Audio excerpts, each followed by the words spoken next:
Hello everybody, my name is Xaphan, and welcome back to some more Everlasting Summer. Today we're doing Miku's ending. Yes, we are. The Hatsune Miku ending. Yes, that one. We all know where the fuck she's from. But this one's very simple apparently. So, we start off here. And we go, no, I'll stay here. And then we continue. I'm not too sure how long this one's gonna be. I think it might be rather short. So nothing to do with Slavia, so I guess I'll just reply and be nice.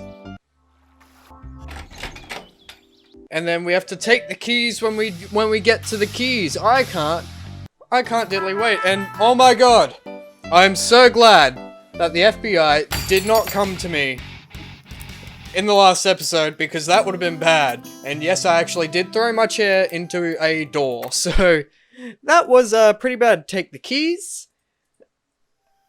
and we'll just keep silent with Lena, because she, quite frankly, she frightens me. She frightened me real bad. So now we gotta, okay, so we're gonna go through all this junk again, my dudes, my boys, my awesome dude boys. And there's Miku, of course. Oh, the forest is over there. And the infirmary. And the library. So we need, the reason why we're doing this is because we need all the endings to get the cat girl ending. And that's kinda, to me that's semi-bestiality-ous something. I know they're called, in the Japanese culture, it is called the Neko, I think, but I don't know, I think it's a little bit weird, but I am more than happy. No, I don't do anything. Skip.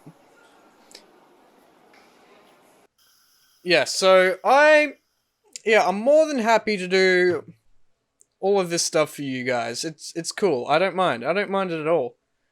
Gender Square. Came to the square and sat on the bench.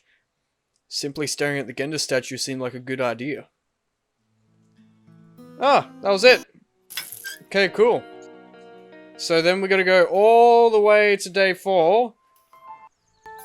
So we have to skip all of this and go to day 4. It doesn't matter what the hell we pick.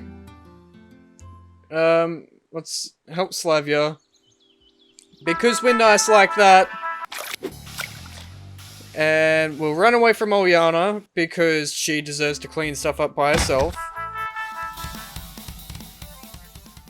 And we're almost there with day 4. Ah, we got the dance with Slavia this time. Day 4! Go to the bus stop, go with Miku, do not eat the apple. Go to the bus stop. And then we go with Miku, which I think I've already done this bit. Yep. And then that's fine there. So we'll go over there. We'll go over to Olga's house, and then we gotta go through all this. Just asking. And then stolen candies. And then don't ask about the bundle, because we don't need to know. We'll give her the carbon. Do not eat the apple, that is an important choice. And then we have to go alone, which I've already done. So we're just gonna skip through all of this. Went further and further. Seems there is no end to these tunnels. It's like I'm trapped in the Minotaur's labyrinth. And the terrible creature will appear soon. I was exhausted and slowly slid down to the ground, leaning against the mine's damp walls. Where's that damn Shurek? And how many hours have I been walking around here? My eyes began to close. Just for a minute. If this turns out to be really short, I'll do this ending, and then I'll do the Catgirl ending for a different episode. Wait, what? Wait, what? Whoa, okay! Oh, wow! Because sometimes a dream is just a dream. One doesn't have to look it up on the internet, searching for an interpretation of a dream that invaded your dream world in such a rude manner. One doesn't have to assume that it's a sign, a prophecy, a prediction of the future. Sometimes a dream is just a dream. A beautiful story that is just not going to happen in your real life. A fairy tale sketched by your resting brain and painted by your imagination. Sometimes a dream is just a dream, even if it comes in several parts.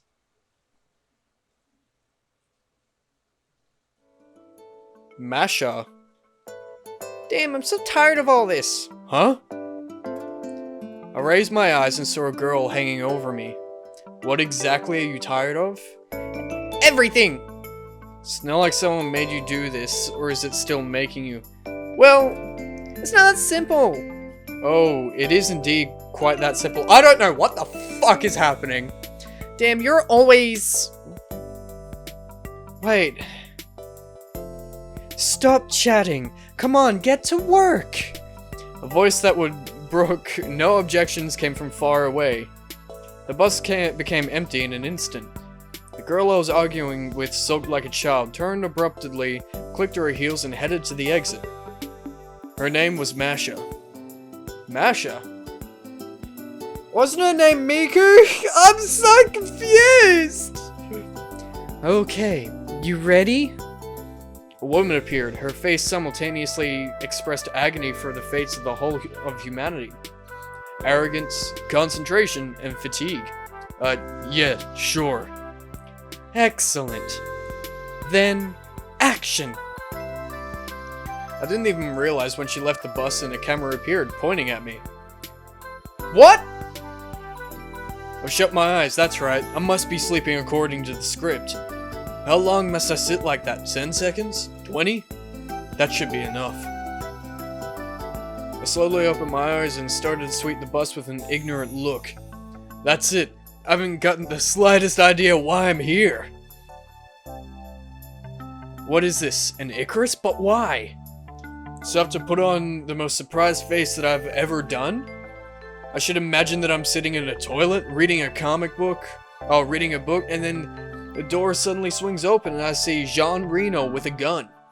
Pardon me, do you mind that I'm, pardon my French, doing number 2 here? I would surely be surprised. I just couldn't bear it and laughed out loud. Stop! Stop it! Yelled the director. It's an outrage. We've already been shooting for a week, but we've still got less than nothing. She jumped close to me. What's the matter this time? You know, well, she would hardly appreciate my story about Jean Reno. I'm sorry. It was hard to look her in the eyes. It wasn't like I was really worried about me messing up yet another take, but mainly because I was afraid to break into laughter again. I don't understand what's going on with this! Okay, lunch break. A director took off her Panama hat and began to fan herself with it. It's so hot. Well, it's summer after all, brah. Shirt came out of thin air, proving himself to be quite observant. Duh, blockhead. You better take care of the camera. Shirt calmly dodged the Panama that was thrown at him and went back to his camera. It was always like that. Calm and wise. Boring, dull, quite predictable. I got out of the bus and headed to the canteen to grab a bite. Ran into Masha at the doors. I'm confused! God damn it! I don't know what the fuck's going on. So? Nothing. No surprise. Wanna have something to eat? She stared at me for some time with an uncomprehending look. Okay, let's go! It's strange. Seems that Masha has already visited the canteen. What is it? Didn't she have time to have her lunch? I examined her thoroughly from behind. Her double ponytails were really long and dangled from side to side, now and then hitting whatever they encountered in their way and knocking them the fuck out, whether it be small children, or babies, or tiny people. Yes, I'm talking about midgets, more specifically people of dwarfism. It is a serious condition. You shouldn't joke about it, but she knocked them the fuck out. Are you sure that you're comfortable with your hair like that? I asked Masha when we sat down at the table. What's the problem? Well, they're kinda way too long, no? It's part of my character look, dork. As if they were any shorter before that. She threw an angry glance at me and proceeded to violently stir the contents of her packet of instant noodles. She looks... This isn't the Miku that I know. Of course not. Her name is Masha. One day, I'm gonna get gastritis thanks to this diet. I already got it. Oh sure, I bet you have already drunk all the stage props together with these guys. What's wrong with that? I prefer this work, just so you know, when it's hard. The leading role, after all? I don't drink the cameras and filming tape. Oh, it's like you going for an Oscar! Who knows? Who knows? I reclined on the chair and lit up a cigarette. Just for your information, it's child's camp here in case you've forgotten. Yeah, you see any kids around? Masha just sniffed and didn't reply. And by the way, all the great ones had to start with something. Some of them, for instance, started with a graduation project. Not a single sane human would ever think of shooting such wild garbage. She gazed warily around with an intimidated look, making sure that nobody except us was at the canteen, and continued. Only our Olga would. It's not like someone made you do it. Oh yeah? Masha said slowly with bitterness in her voice. Like I had any choice, or you did, or anyone else. Well, for starters, you could have proposed another subject. To propose a subject? What subject? All of this time, Masha had been sprinkling salt over her noodle cup, and it seemed she wasn't going to stop. I see you like it spicy. What? I directed my gaze at her cup. Damn! She slammed the salt shaker down the table and sadly dropped her eyes to the small hill of salt that, like an iceberg fighting global warming, just refused to dissolve in the broth. Oh, come on! I suddenly felt sorry for Masha. Or Masha. I have a feeling it's Masha. Anyway, I could hardly digest this crap. Sandwiches are way better. Here. I pushed my bowl in her direction. She took it silently and began to eat. Wouldn't you even thank me? It's completely your fault! What exactly? You distracted me and Anyway, it's your fault! Whatever. Masha kept on eating in silence. I finished smoking and stubbed out the cigarette out on the corner of the table. What exactly don't you like about it? Well, it's actually fine if you get used to it, lovely noodles. I looked at Masha in a way that made clear exactly how silly and irrelevant her answer was. You're talking about the movie! Yeah, about the movie. Take my character for example, although never mind using it as an example, it's the worst part of the script. Were you even reading this as you wrote it? For the first 2 days, then laziness took over. Well, I read it. So what? Does it seem normal to you? What exactly? Character! My character! What's the problem with it? I decided to play the fool till the end. Stop mocking me! If looks could kill, my death would have been a pretty painful one. Alright, calm down. Masha fixed her gaze on me. What's the matter with your character? Just normal, retarded girl. There are so many around anyway, no? She turned red at first, then blue, then she turned green. I'm not sure that the changing of colors on her face during a fraction of a second was really like that. But either way, Masha looks scary. You know, that's disgusting, she said, suddenly getting a grip. I think it's perfectly normal. The cast of a movie, or a book for that matter, can't consist only of cute, smart, and sexy characters. We still need supporting roles. Supporting but not retarded! It's not like we don't encounter them in real life. But I'm not like that! But you're not playing yourself after all. Her stubbornness started to get on my nerves. People watch it and say, Masha's retarded! I covered my face with my hands and put my head down on the table. Okay, and what do you suggest now? I don't know. Everything is just bad. Will it get better if you just keep crying and moaning? I'm not moaning. Oh, like I can't hear it. Well, I'd prefer if I couldn't. You know what? I opened one eye and looked up at the enraged Masha. What? You're just an insensitive bastard. As you say, mademoiselle. And she didn't manage to finish the phrase. The door burst open and a cheerful shout reached us. Masha-nyan, Simyon-kun, fuck's sake! I don't want to be doing this! Should I just put cat ears on? And then, like... Jesus Christ. Oh, here comes another raving lunatic. Oh lord, what have I done wrong? I turned my head and glanced skeptically at the girl who ran into the canteen. I don't get this! I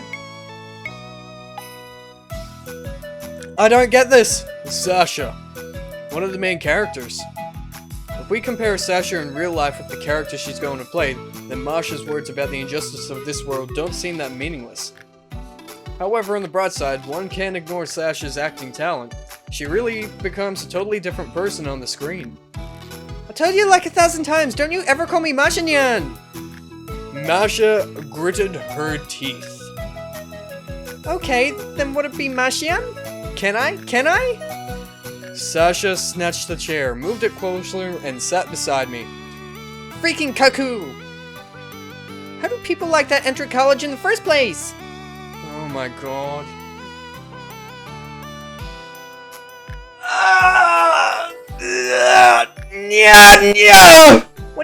What are you talking about? Sasha seemed to ignore Masha's opinion of her professional impropriety. Oh, we were just discussing what exactly Masha-nyan doesn't like about our script. Just you wait till I beat the nyan out of you. She tried to land a punch in my forehead, but I dodged and her fist slammed down on the table. Sasha gave a brief cry and started shivering. See how discontented she is? A curious young mind which doesn't seek any compromises, ready for long, painstaking work, for self-sacrifice and denial of the fragile material world. And all for what?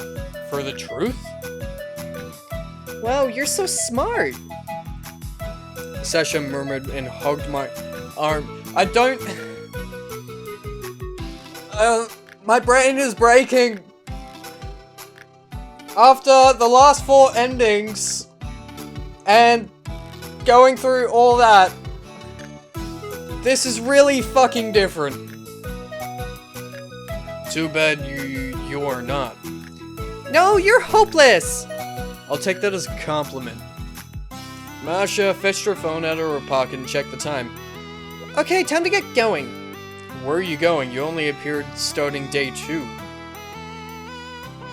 It's you who should get going, dork. Me too. Sasha jumped around, still clinging to my arm. This is really weird. Is this really... So, is Miku's ending... Is Miku's ending actually, like, the whole thing being already, like, being filmed instead of... Oh my god, why? I guess so. I got up, pushed the chair back under the table, and looked over at Masha. See you. Oh, get going. She snorted and turned away. Irikimasu! Get lost, dude! Just as that reached my ear, Sasha shot past me with the empty noodle packets trailing in her wake. Jesus Christ. I was sitting in the bus, flipping through the script lazily. So which idiot wrote this? Oh yeah, that would be me. Put aside the stack of sloppily stapled printed pages and fixed my sight outside the window. Indeed, it was really hot. Even without Shirk being Captain Obvious, it was hot. Let's take the asphalt for example. It doesn't give a damn that just yesterday it was winter according to the script. You know it has to be melting right here and now. And the grasshoppers don't care, they just keep rehearsing. By the way, which of them do the chirping? Is it the crickets or the grasshoppers? Or cicadas? Nah, those screech. Damn, I don't even have any internet handy for a quick check. Though why would I? The script is all agreed on and approved and can't be edited at all. And anyway, who would care about the grasshoppers in our movie? Although, it would be a splendid idea for shooting a horror flick in the spirit of 50s USB movies. Like, for example, my cousin,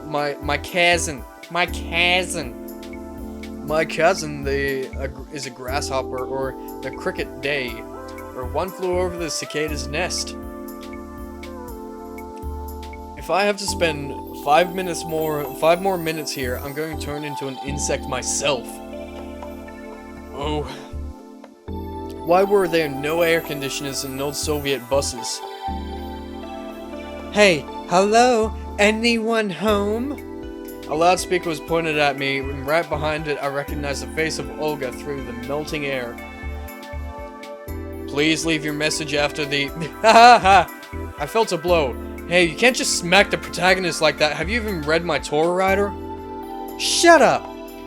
This has to be the last take in the bus. I wanted this pretty bad myself, after all. It's better to be outside than stuck in this moving man-melter. Shirk's camera was hanging over me. I acted as if I was really desperate about what's going on, raged across the bus, dashed outside, ran all around it, and finally collapsed down on the sidewalk. Cut! Olga smiled approvingly. Well, seems like you're able to do it when you really want to. Sure, it seems that will is the most important thing. And now, meeting Slavia. Router, maybe a break, brah? Router prayed. We ain't here for vacation. Off you go to your camera. He hung his head and shuffled off to his place. Action! I stared at the camp gates. I held my gaze on the statues of the pioneers and took a few steps forward. Sasha emerged from behind the gates.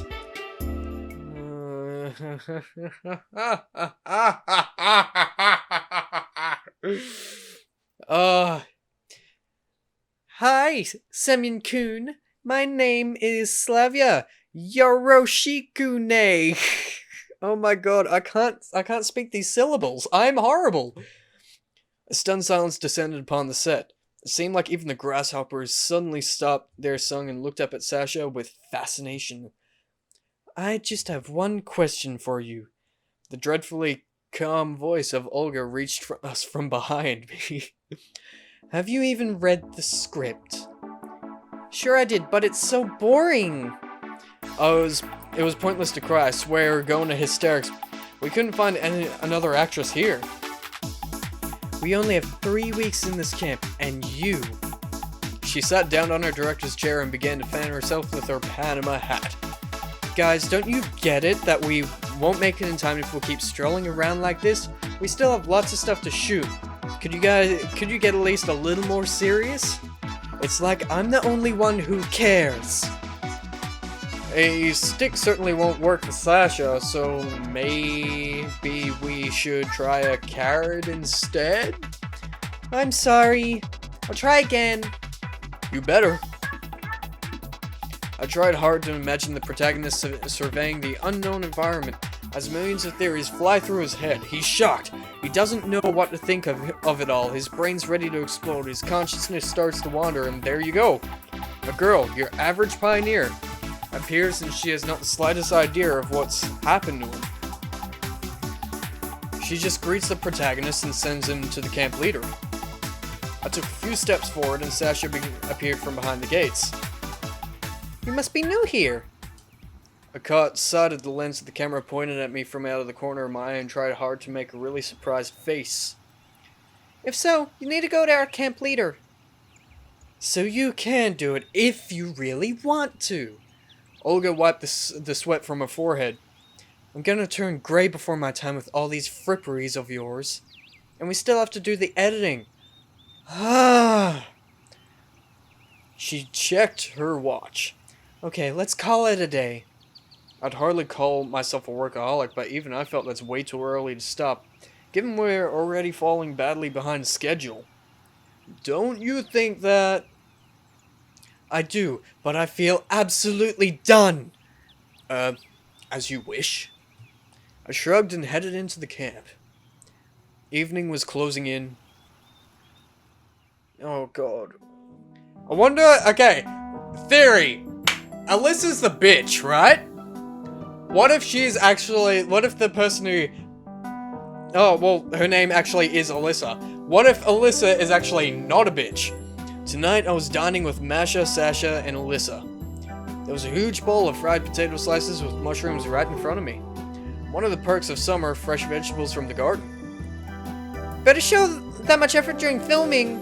Oh, you seem to prefer instant noodles over this? What was her voice? What are you talking about? Sasha is a great chef, mumbled Alyssa. Didn't anyone ever tell you that's impolite to talk with your mouth full? And you're always complaining. It's really hard to do all these voices at once. Sasha was about to burst into tears. Oh lord. Come on, chill out, everything's delicious. Yeah, Masha good. Masha nyan. Do you want me to make something? Masha gave her such a dirty look that it became obvious even to Sasha that she shouldn't continue. But anyway, just tell me honestly. I won't. But you don't even know what I'm about to ask you. I know. So what's it going to be? She started at me with a triumphant look. Why did I come up with such a rubbish script? Damn. Alyssa and Sasha laughed. Oh, I see that you're both okay with it. What's the matter? It's summer, we're surrounded by nature, there's a beach here, everything looks great. You might as well visit Turkey. Why did you come here? Alyssa glanced at Masha blankly and started to dig into her plate. So? She pointed her fork at me. Fear not the fork, but the spoon. One blow and your skull is doomed. Now you tell me, is he even normal? Oh my god. If you want me to get into character to this, I will. I will definitely fucking do this. And it'll be the most weirdest shit you're ever going to see. So here we go. It's about to happen. But your boy, he needs to drink the dew first.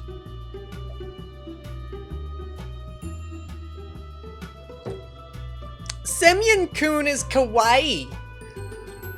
Sasha hugged my arm and nodded vigorously. What's the matter anyway? He just got us a free vacation. I don't understand what I'm even doing here. Well, it's not like anyone's holding you here, I said coldly. Oh, if only what I wanted mattered. And you, what are you doing all this time? You just keep nagging others, and yet there's still a lot of time before your appearance according to the script. You must be preparing for the role, hey? I interrupted her. Oh, maybe I am preparing. Double standards? Triple, damn it. So, what are you doing for real? Well, what would you expect me to do? Me? Nothing, just curious. Reading books? She answered timidly, and every book about how to master acting. Stop it, okay? We're sitting out here, God knows where, no internet, no phone signal, nothing at all. If I hadn't brought the mosquito repellent with me... I brought it, yeah!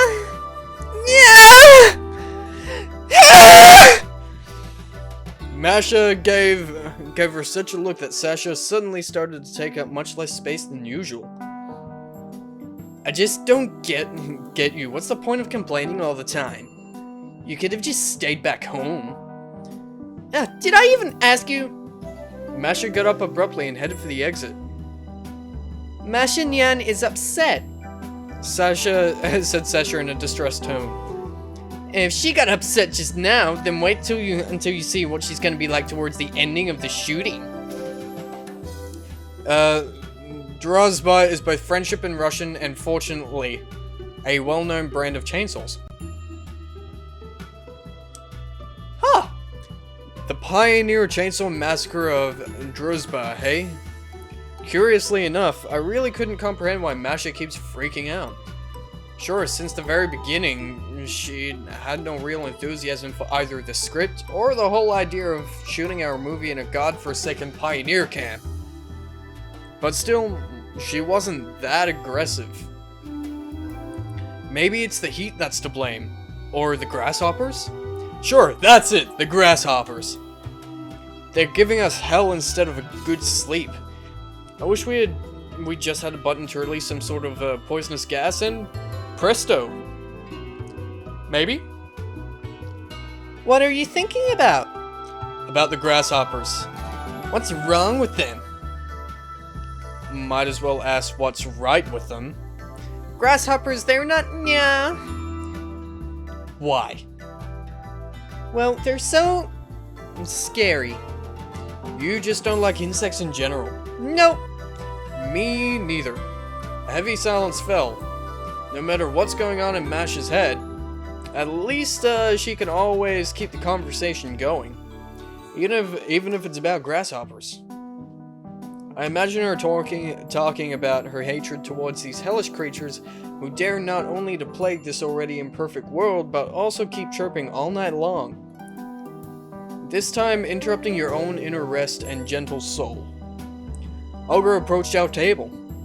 Ready for the night shooting? Night shooting? It's not like we've even completed the first scenes yet. You also mentioned that we're done for today. We have to make maximum use of our time, or else we won't make it at all. I couldn't say that I was completely dead tired, and besides, I'd show at least a spark of commitment to the success of my own project. Alright, where are we shooting, and which microphones are we apparently hitting? The night scene with Slavia in the woods. Nani? Nani? Nani? NANI?! Yes, I'm mocking this, because this is fucking weird and I was not expecting this, but I still like it! Sasha heard that we were discussing her character and jumped in. Just please, began Olga in a strained voice. Stick to the script this time. I can't say those syllables. My brain do not do. And stop that already. She gritted her teeth, turned around, and left us. What's that scene about? Haven't you read the script at all? Of course I haven't, said Alyssa proudly. I'm more than okay with just reading the scenes when I appear. I wasn't going to trouble her with the meaningless talk about the necessity of getting the whole picture to fully understand one's character. I'm watching Slavia dancing by the side of the lake in the woods. Nya, nya, it's so romantic. And she strips down in process. Nya? Sasha stared at me with a look of incomprehension. The meaning of my words dawned on her after several moments.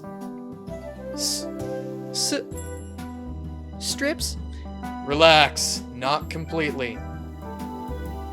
Well, if it's gonna be with you... She blushed. Sure, it seems like this girl has not only been watching too much anime recently, but also is not the smartest one by birth. Just why did Olga cast these characters like this? As for me, I'd rather cast Masha to play Slavia and Sasha as Miku.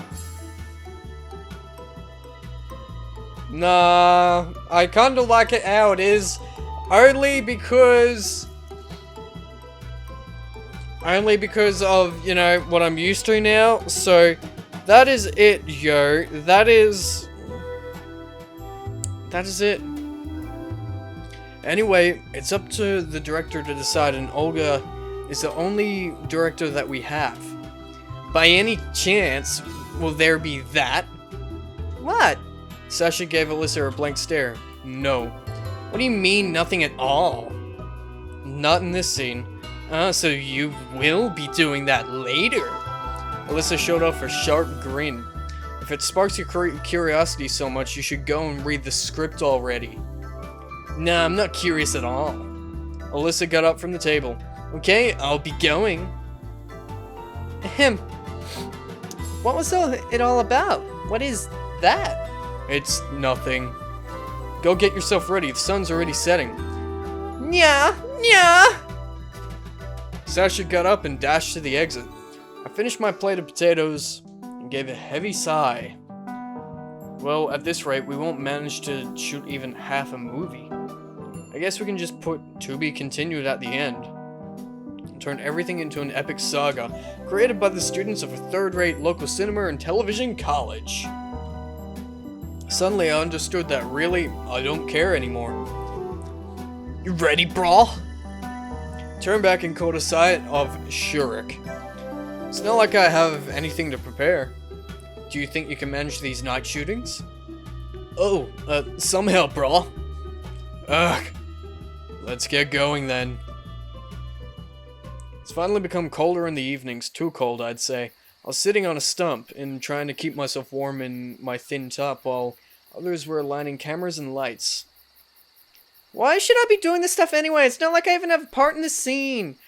Masha was setting up a light reflector cloth between the trees. Who else? We're always short on manpower. Well, you could bring on more people for this. Everyone would have been happy to participate in the production of such a masterpiece. Are you complaining about something? Olga gave her a menacing look. No, not at all. I'm fine. Our director was probably the only person here that Masha hesitated to argue with. I wonder why.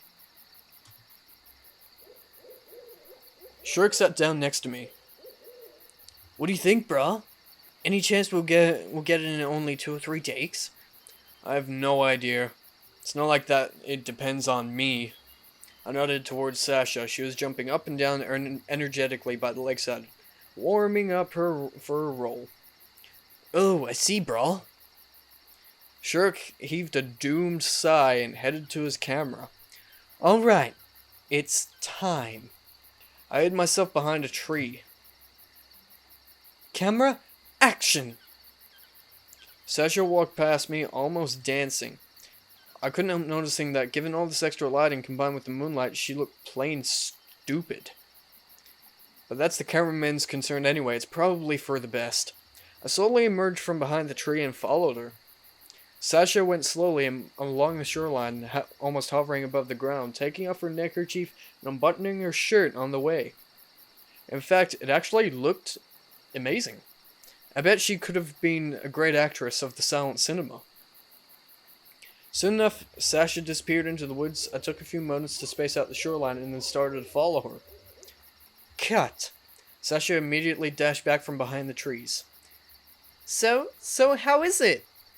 Excellent, perfect. If only you could perform like this every time on the first take, then we would have it all finished in time. You're saying it like we're not gonna make it on time, I noted skeptically. We'll make it, you bet. Him, what do you mean that's all? Masha suddenly appeared next to me as if out of nowhere. You wanted something else? We spent like 3 hours in preparation only for 1 minute of footage? It's cinema. Cinema, you know. Art. One can be hunting a single shot for years. One could be shooting a 5-minute movie for decades. Olga looked particularly funny waving her arms like that. Like that. Sure, mumbled Masher in a wasted voice. That's it? Yeah, that's it for tonight. Then good night, everyone! She threw that piece of reflector cloth on the ground and hastened off towards the camp. I quickly mumbled my goodbyes to everyone, grabbed a script printout, and rushed after her. Hey! It was at the square that I'd caught up with her. Oh, now what do you want? A look of extreme fatigue was on Mash's face. Maybe you want to take a short walk? A short walk? A short walk! Maybe you want to take a short walk before you head off to sleep? Why would I? She glanced at me, apparently misunderstanding me. Well, it's still so early. I bet you wouldn't even think of going to sleep at this time in the city. In the city? This isn't the city here, you know. Here, 3 days count for 1. Oh, come on. It's still early. Oh, fine. She gave me a bright look and smiled. Just not for long. Ma'am. Yes, ma'am. Why do you carry that all the time? She pointed at the stack of paper I held in my hands. Well, you never know what might happen. Shortly thereafter, we arrived at the beach. What a lovely moon. Masha started to strip and dashed off towards the river. I don't know what I was expecting because she had a bikini on under that pioneer uniform of hers. Fascinated, I stared as she paddled her legs in the water, which caused ripples to splash around her. So you're still able to have fun, I shouted. She threw me an offended look, came closer, and sat down next to me. Yeah, it's like recently you all think that I'm just an old hag. Of course you're not. But you're still one hell of a moaner. I guess I have my reasons. Not sure, I don't see any particular ones. Masha got up and moved several feet away from me. Oh, come on. Don't come on me, it's just, one can't be such a... Such a what? You never see anything. She put her head down on her knees and quietly added, You never understand. Yeah, that's me, cold-hearted, dumb, and dull. Masher gave a barely audible laugh. Yeah, exactly. Let's go swimming. It's cold in there. It won't take long. Oh, okay. So the ending is really with Masha and not Miku, because Miku is the character in a movie, and this whole thing is a movie, well, to do with, you know, Miku's ending, I guess. If it's like a dream or some shit. It's probably dreaming, to be honest. The water was surprisingly warm, so indeed we were hardly going to freeze. I sat down at the towel that somebody had left behind and took a deep breath of the soft night air. Okay, now that's just a little bit adorable there. Masha lay in front of me and rested her head on my lap. Am I disturbing you? No, not at all. I just felt kind of tired. She looked straight in my eyes but averted my gaze. Why can't it all be the same as before? How so? Come on. That was a joint decision, you know. But nevertheless... She put her arms around my waist and I felt even more ill at ease. Why have we come here in the first place? To shoot a movie? I tried to put it off with a jest. Still, if it wasn't for you, I would never have gone to this college in the first place. We could have already... She sighed. But now... I still think that digging at the past in this context is hardly a good idea. They used to dated. They used to be the dated. You might think so. As for me, I still think that we shouldn't have... But you were the one who wanted it in the first place. I never wanted it, said Masha resentfully. Oh yeah, so it was me who insisted? Yeah, it was you. She turned away but didn't get off of me. You always like that. You don't like this, you don't like that. Why can't you just adopt a simpler approach to life? Take a look around. It's a splendid summer. It's a beautiful night. We're shooting a remarkable movie. In fact, everything's great. Do you really believe all that yourself? Her question was indeed one worth asking. I do, kind of. It's not like everything's always ideal. But what's so bad about it? Everything's bad. She seemed ready to burst into tears. You stupid camp, that script of yours. Everything is bad. You're not a child anymore. You could have already started a family, gotten a job. Hey, we discussed it all like 1,000 times. Yeah, and broke up exactly because of that. I knew it! I knew it! That was your call. That was your call. Mind? What? Precisely because of your everything is bad attitude. Oh, but you go like everything's great to make up for that. Only fools rejoice about everything around them. I'm not rejoicing, or rather, I'm rejoicing about the things that are worth rejoicing about. I like my work. I find pleasure in films. Do I really? So that means you didn't find pleasure in me? She got up and leaned against my chest. Maybe we shouldn't. What's the matter? Don't you want to? I couldn't make up my mind on how I should reply. On the one hand, I didn't want to open old wounds, but on the other hand, I clearly understood that I'm not in a position to refuse. And by now, I didn't care if someone who might not be sleeping might see us. But why? What comes after? Who cares? Well, in that case... They coit us! They coitus all over the beach! The coitus is happening! I know, the immersion's great, isn't it, with me saying coitus all along? The gleaming moonlight reflecting in the water droplets on her bare skin, the sticky sand, the chill of the summer night, and the heat of her body. Heaving, breathing, and gasps of pleasure. Everything passed in one brief moment. Guess it's time to sleep. It's gonna be a rough day tomorrow. Olga will definitely push us hard. I was slowly buttoning my shirt as I watched Masha dress. I don't want to sleep alone, she murmured quietly. What? Afraid of the grasshoppers? It's not the grasshoppers, it's crickets, and I'm not afraid of them. She averted her gaze and blushed a little. It's just, well, unusual. You might have got used to it given the amount of time. I suddenly thought that there was nothing wrong with this idea, especially given everything that had happened.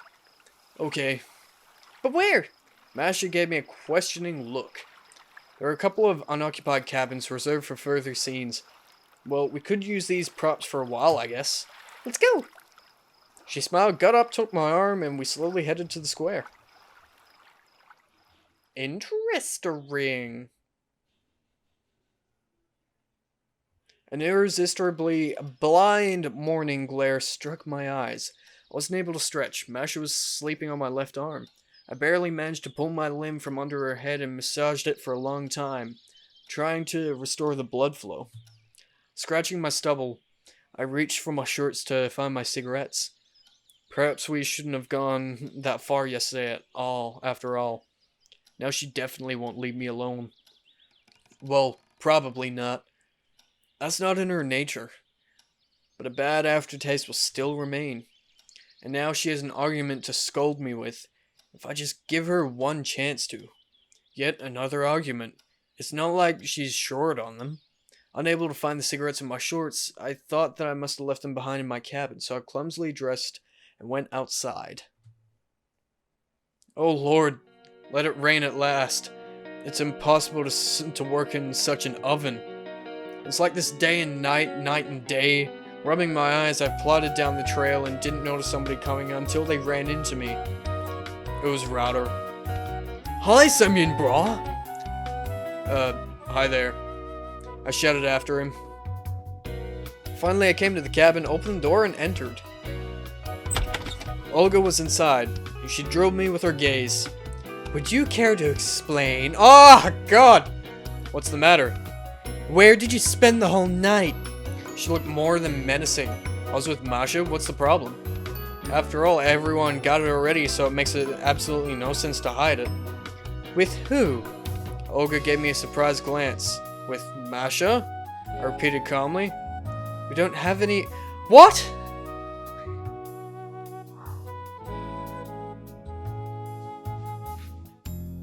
I'm fucking confused! We don't have any Mashas here.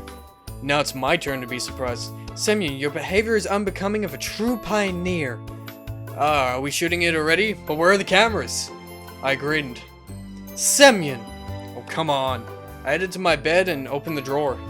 However, my backpack wasn't there. Have you seen my backpack? A backpack? She looked at me in surprise. Yeah, it was here. But you arrived here without any luggage. What? I broke into a silly smile. And I still haven't finished yet? Olga, I get that you're in the finest of moods this morning and you have an eagerness to joke around, but how can I feel fine when a pioneer, a future Komsomol member, is acting like that? A pioneer? A Komsomol member? Something is definitely going wrong. Olga, have you slept well? Are you okay? How dare you speak to me like that? What's your problem? To sum up, you need to be at the lineup in half an hour. As for me, I still need to find Miku. Miku? Looks like they just want to play a prank on us. Ma'am, yes ma'am. I saluted and marched out of the cabin. Okay. Oh, I don't... Oh, this is brain hurty! I have to go and tell Masha, share some laughter with her. I vigorously pushed the cabin's door open and ran in. Masha, you won't believe what they've... Masha was sitting on the corner of the bed with an absolutely pale face, wrapping her arms around her legs. What happened? I leaped to her side. Lena just came in. Lena? But she wasn't planning to come for another 3 days. It wasn't our Lena, this. It was just something that looked like her. Masha was trembling, and an expression of horror was on her face. Calm down, let's take it slowly. She was talking about some kind of lineup, cleaning up the grounds, about the library, about the music club. Her breathing became rapid. And it wasn't a joke, I'm sure of it. I recalled the recent conversation with Olga at once. Okay, calm down, I still haven't gotten a thing. It wasn't our Lena, it was the Lena from your script. She raised her tear-filled eyes to me. I understood right away that this wasn't a joke, and my courage vanished. That's ridiculous. It just can't be. Though recalling the conversation with that director. No, I'm sure. She threw herself into my arms. I tried to calm her down. We have to think logically. It's just them trying to pull a prank on us. That's all. I was just talking to Olga, and then she's what? Also looked unusual to me? I can't just say that to Masha. In the end, they'll have their laugh and then quit it. No, something has happened. Something horrible. I'm sure of it. Masha was sobbing in my arms. Okay, let's get down to it. Let's talk to someone. For example, to Router. He surely isn't the main stand-up comedian in our hood. To tell the truth, at this point I was interested in myself and finding out what kind of joke this was. One that can bring Masha, who is always calm and prepared for everything, to hysterics. Oh god. Okay. She wiped away her tears and got up from the bed. Calm down now? I'm trying. Masha smiled faintly. Let's go. We left the cabin. Where to? Olga was talking about some kind of a lineup. Let's go to the square. Most likely they'll be there. Masha took my hand, but let it go right away. I chose not to look in her direction because I already knew what expression she had on her face and just headed to the square. The lineup, if that is the right term for the people flocking around the monument, was quite crowded. I didn't recognize even half of the people gathered here, and that fact was extremely strange on its own. Olga tried to line them all up. I chose not to linger and went up to her. Olga, you know... Oh, and Miku is here too. She interrupted me. Excellent. We'll talk after the lineup. What lineup are you talking about? Isn't that enough playing games? For God's sake, it's not funny anymore.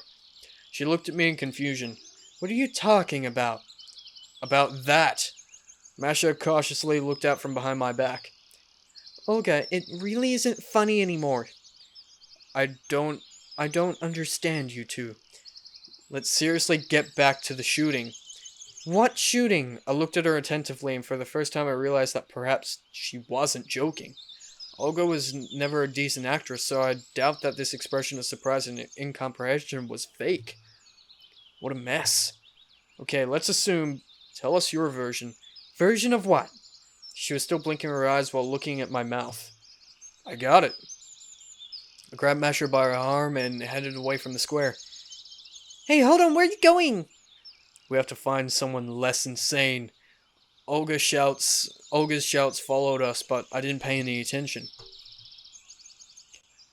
Soon enough, we reached the clubhouse. According to the script, it ought to be right here. Let's go. Masha didn't reply, just followed my lead. I opened the door abruptly and walked in. Router was there, as I had expected. What's happening? Oh, Semyon, brah! And you're not alone. Hi there! Have you come to join our club, brah? It seemed that there was something wrong with him, too.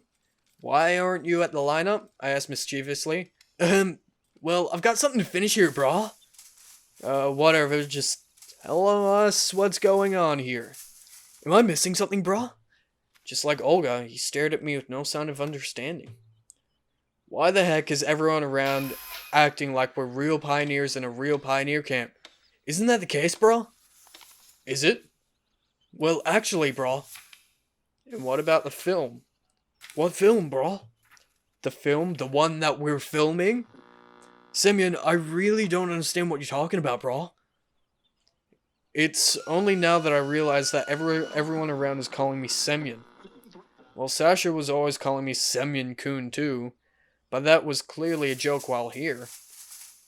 It's not a big thing, but my name is definitely not Semyon. I stepped back in horror and tripped over Masha. She let out a short scream. And you, Miku, bro? I wasn't listening. I snatched Masha's hand and ran out. I managed to halt only at the bus stop. As I turned around, I saw Masha's gasping for breath. I looked over her hand and sat down on the edge of the road. Looks like the two of us are in trouble. Don't you get it? Everyone here behaves exactly the same as it was written in my script. She stared blankly at me for some time, then she recovered. You're a fair guess. But why? Like I would know. So what are we gonna do? I don't know. Masha was on the edge of bursting into tears. Oh, stop it. I really have no idea. How can I come up with ready-made solutions in this situation? Understand, but... After all, there is still a possibility of it all being a silly joke. Well, an overdone one. But what if... What if? Then we'll act in accordance with the circumstances. I sighed and quickly stood up. Let's go eat something at least. I think that whatever is happening here, food will be served. Masha gave a barely noticeable smile and followed me. The canteen was jam-packed. Even at the lineup, I noticed that there were many more people than there were yesterday. Did all these children really come here to an abandoned camp? No, there was something really wrong about that. However, food was being distributed, so me and Masha took trays and sat down separately from the others. I ate intently, trying not to raise my head up from the plate and not to look at the surrounding people. However, it didn't help me much. In a couple of minutes, someone showed up near our table. I barely managed to raise my eyes and saw Lena. Can I? She asked quietly. Yeah, suit yourself.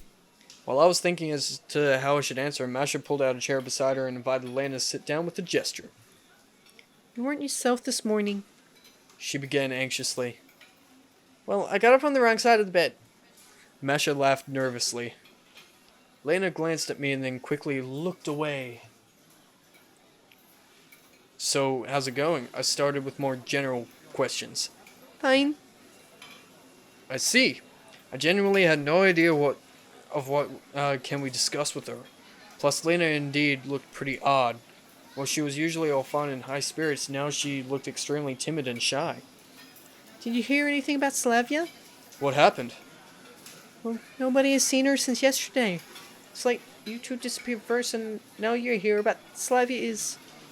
She left long pauses after each of her sentences.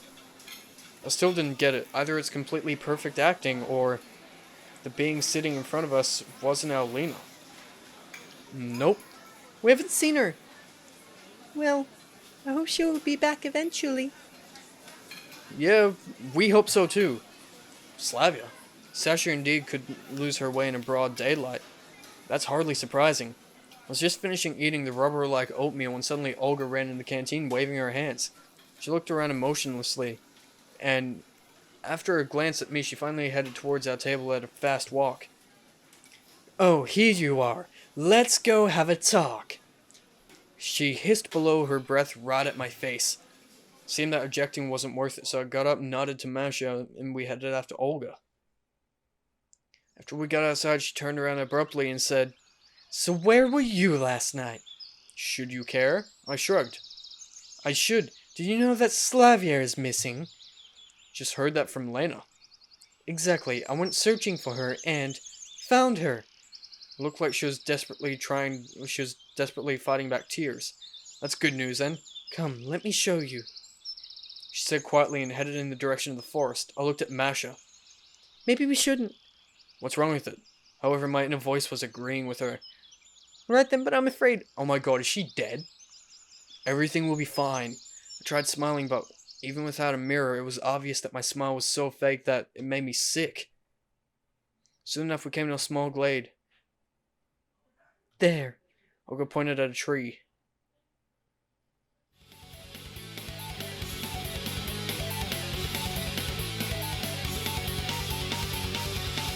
What? I took a few steps and suddenly spotted a detached human arm. In fact, it wasn't even detached, more like it'd be torn off. Masha peered out from behind my shoulder and screamed in terror, and straight away, "Don't look!" She burst into tears and rushed into Olga's arms. I made a considerable effort. I had to look behind the tree to ensure it was indeed Slavia. Body parts were lying there, an arm, leg, ruptured in several places, a piece of flesh from the chest, a head with hair clotted with blood, and deeply sunken glassy eyes. Felt like vomiting, and instinctively averted my gaze.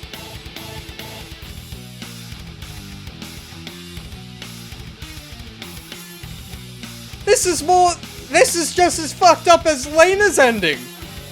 What the fuck?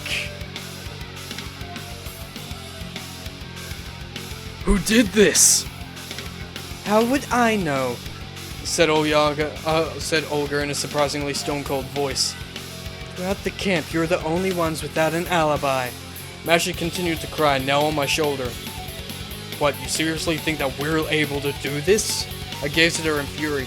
Now, it didn't matter that much that what was happening here, silly jokes or something more serious. A person had been murdered. A person who we knew. Slavia, Sasha, it makes no difference. Well, no. She hesitated. But someone did it after all. I would say some wild animals, probably wolves. There were never any wolves around. So you think a human could have done it? Well, there's no one else to blame. No, that makes no sense at all. It just can't. I hugged Masha tighter. Her sobbing became quieter. Anyway, we have to call the police. Of course we have to. Let's go. That's fucked up. The district center is pretty far from the camp. The police won't get here anytime soon. Like... Oh! I wasn't expecting that! Why? Oh my god. Jesus fucking Christ. Oh my god. Night was falling. I was sitting at the square and watched the sunset. Masha was sleeping in Olga's cabin. It all shocked her so much more than us, for many reasons. There were two main questions in my mind. First, what is happening here? And second, who murdered Slavia? Or Sasha. Anyway, who's the murder? Like, she got de-limbed, yo. The first one could be postponed for the time being. But still, I had no clue how to deal with the second one. Despite all the confusion, the conclusion of her being savaged by wild beasts seemed to be the most reasonable explanation. I have a feeling that Semyon is just having a nightmare. That the week long, of course, is some weird supernatural thing. Yeah, that's going on. Like the week that he's in the pioneer camp, it's a week long dream, or at least it feels like a dream. And then he wakes up, but it's still supernatural enough that he ends up meeting the person in real life. But I think this time it's actually taken a turn, because I've had these dreams too. Just not, people being like characters having their arms torn off and everything. Ugh, I don't care if there are any wolves here or not. It could even be a bear or a badger, but certainly not a human. No one would be able to do something like that without traditional tools. The type of wounds made it clear that the unfortunate victim had been dismembered with bare hands or paws. Though it's true enough that an enraged human can nearly gain superhuman strength, but of all the people that gathered here, who would be able to do something like that? Rada? Lena? Maybe Olga herself? No, that's stupid. But even so, there were many children apart from them in the canteen and at the square. But am I really going to interrogate every single one of them? That's a job for the police. Then, what's there to be afraid of? Maybe I'm not afraid for myself, but for Masha. Right, I need to check how she's doing. I was just about to get up when suddenly I sensed someone's presence. I looked back and saw Lena. Oh, I didn't want to scare you. It's okay. Can I sit here? Yeah, sit down, please. She fixed her skirt with a neat move, sat down, and started staring at the sunset. How sad is this all is? Yeah, not much to rejoice about. What do you think? Who could have done that? How should I know? Certainly not me. Oh, no, it's not like I suspect you or anything. She began waving her hands in a funny manner. Well, Thanks for that. I smirked sadly. But that must have been done by a very cruel, very evil person. Well, not necessarily. Shrek! Dude, it was totally Shrek! Because remember how he was batshit insane? Oh, I can guarantee it was totally fucking Shrek, yo. Well, not necessarily. Elena glanced at me in confusion. Maybe it was a one-off delusion. After all, in everyday life, maniacs can be the nicest people.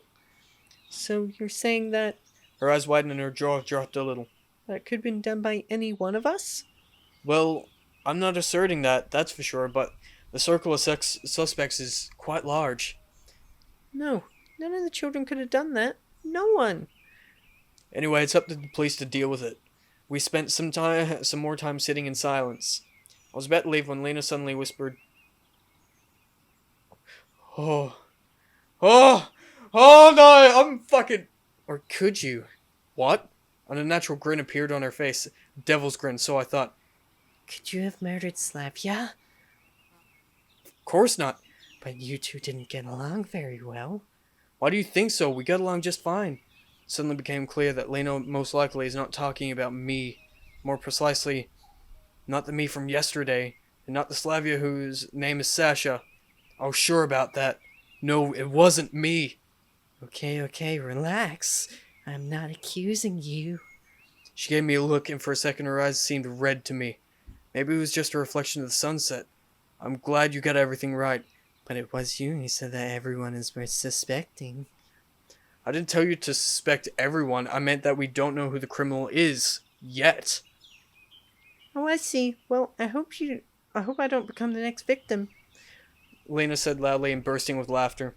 The way she did it gave me the creeps. Okay, it's time to go. Dude, what the fuck? This is what the fuck? She got up swiftly and left the square. I chose not to linger and headed to Olga's cabin. Whoa! It was now completely dark. Masha was sleeping, so I decided not to wake her and climbed in next door. A director, or the camp leader as the local residents kept referring to her, was still nowhere to be seen. If she enters now, it'll all get very uncomfortable. Well, it might, at the very least. Anyway, who cares? A person has been murdered. It's not the time for such trifles. And anyway, we still have to find out what's going on. Why does everyone keep acting like they're pioneers? Seems to me that until it becomes clear who the real criminal is, this whole ridiculous carnival won't stop. The real question was, what is the cause and what is the effect? Either everyone keeps pretending because Slavia was murdered. I still couldn't accept that Sasha was the victim, so I've kept telling myself that it was indeed Slavia, or Slavia was killed because everyone keeps pretending. Damn it! I got lost entirely, and such brainstorming is not going to get me anywhere. Door creaked faintly. Cautiously, I rose on my elbows a bit and peered into the darkness. A few torturous moments passed, but ultimately no one came in. Well, I guess it's no use to just lie down and wait.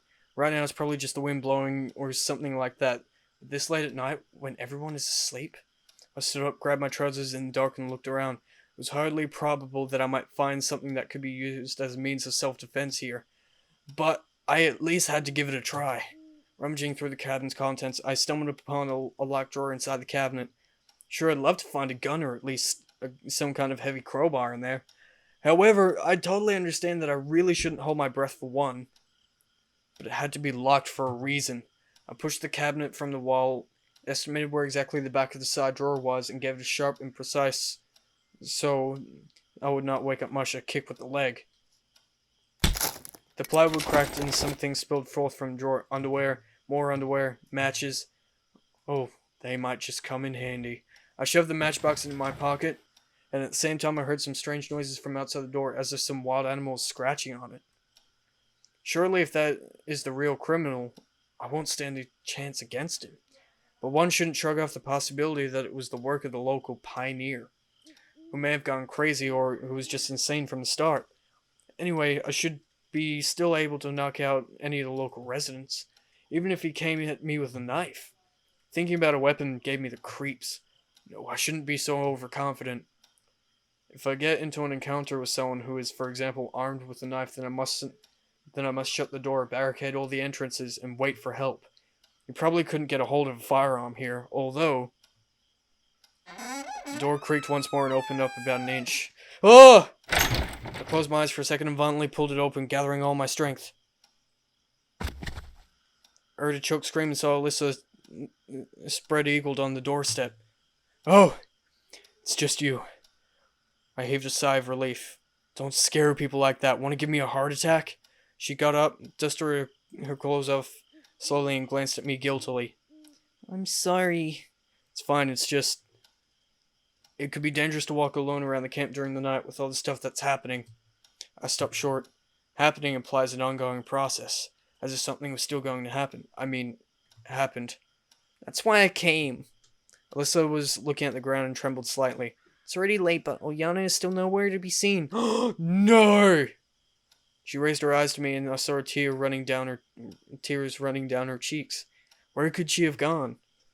It wasn't like I was really concerned, but I asked because I felt that I had to calm the situation.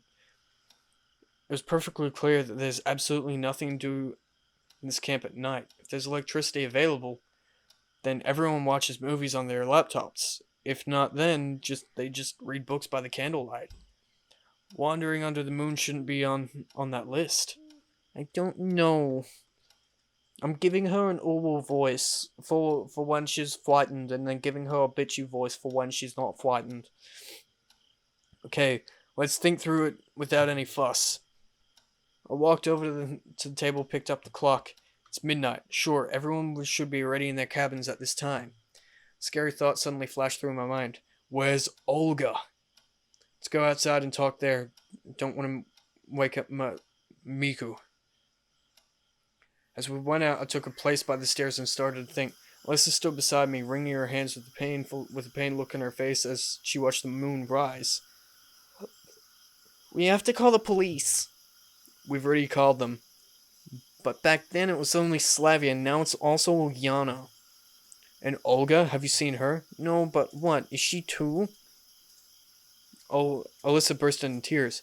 We still don't know anything, but nevertheless, it's clear that something's going on here. Even if they're not just pretending to be pioneers and something really has happened to the world, right now I could have quite a good chance of departing from it without even getting any answers for my questions. So I have to focus on survival. Survival. The word hit like a sharp pain to the back of the head. Survival. We have to survive. The walkers. We have to survive. The walkers. Just yesterday, I didn't need to give the slightest consideration to anything like that. The quiet summer night was raining over everything around us. Not a breath of wind, not a rustle of grass or a whisper of moving leaves could be heard. Nothing. Just the reflection of the moonlight in the cabin's window, sparse clouds up in the sky, and yet impenetrable darkness all around. They say that when you gaze into the abyss also gazes into you. And the grasshoppers, these damn critters are pulling a double shift of Jing. As if they're constantly on duty as the day shift winds up, the night shift. Who got enough sleep begins. Then the night ones knock off, and I have to find some insecticide after all. At least I can wipe out a couple of divisions. With any luck, that will get me some quiet living space around this cabin. But I can't destroy them all. What the heck? There are probably more than there are humans in the entire world. Can you hear it? Alyssa sat down and huddled up next to me. Her entire body was trembling. What? I strained my ears. Seeing that somebody was slowly walking down the path to our cabin. I couldn't make out anything in the dark, but the steps grew more and more audible with every second. Okay, don't sweat it. He won't dare attack the two of us. Although I wasn't really sure about that. My hands instinctively started to search for something I could use to defend myself. Hey! Sorry. Soon I found a piece of water pipe underneath the bench. It's not much help, of course, but it's way too thick and uncomfortable to wield properly. But it's still better than going out empty-handed. The mere sight of this monstrosity would make anyone pee themselves, most likely from laughter. There's nothing I can do. We're as good as sitting ducks here, so I'd rather move towards the enemy. I couldn't see that I was bursting with courage and valor. I couldn't say that I was bursting with courage and valor. In fact, it was quite the opposite. I was really freaking out. It just seemed that I had no other choice. I took a deep breath and slowly headed into the darkness. Soon enough, I could make out more features on the strangest silhouette. Not very tall, weird hairstyle, a skirt. That ought to be Lena. I lowered my guard. What are you doing here this late at night? Lena's face was stained with tears. Come on. I led her to Alyssa. As Lena was coming back to her senses, she tried to explain what happened. I was just sitting alone, and it's already quite late, but Miku's still missing. What happened to Slavia? And I still just couldn't reconcile this image of Lena. A sobbing girl sitting in front of me, with the one that I saw at the square a few hours ago, with the grin of the devil and the hellish flames in her eyes. Maybe it was just my imagination, or maybe not. By any chance, do you know where Olyana and Olga are? She just said that Miku is missing. She raised her eyes to surprise me. No, why? Are they also missing? Well, so far, we can't be sure. Semyon. At first I didn't realize she was addressing me. Huh? Don't you think that it's way too quiet in the camp? It's night. Everyone's sleeping. Aren't they? I strained my ears. Indeed, there were no sounds besides these damn grasshoppers. I mean, no sounds whatsoever. What is this place usually like? Quiet, whispered Lena. Quiet, but not this quiet. I couldn't let the girls fall into panic. Although I was starting to freak out myself. I'm starting to freak out. I don't know. What the fuck is going on? Yet there were a bunch of reasons to humans disappearing into thin air. Horrible murders, friends that pretend to be pioneers until the very end. I was ready to lose it. Okay, let's think rationally. Take a drink of Mountain Dew. The girls gave me a few questioning looks. People can't just disappear without a trace. That means... Nope, it doesn't mean anything. Suddenly we heard a rustle in the bushes behind the cabin. Before I could even grab my pipe, Router emerged from the darkness. Oh, here you are, brah! He didn't seem to be all that concerned by all the stuff happening around. Or Lord. Stop jumping out at people like that! The girls are gonna have a heart attack at this rate. Although I wasn't sure who was more frightened, them or me. Yeah, I apologize, brah. Why have you come? Have you seen Shurik, brah? We haven't. Looks like half the camp just disappeared in the last few hours. Plus, it's too quiet around here, brah. We noticed that already. There's no light anywhere, dead silence, brah. Oh, don't you start whipping up the tension here. I feel sick already. What am I doing, brah? I'm not doing anything, brah. He flashed a mysterious smile that gave me the creeps. Okay, you stay here and I'm gonna scout around the camp. Alone? Yeah, that probably wasn't exactly the brightest idea. I feel one of two things. He's having a very fucking bad dream,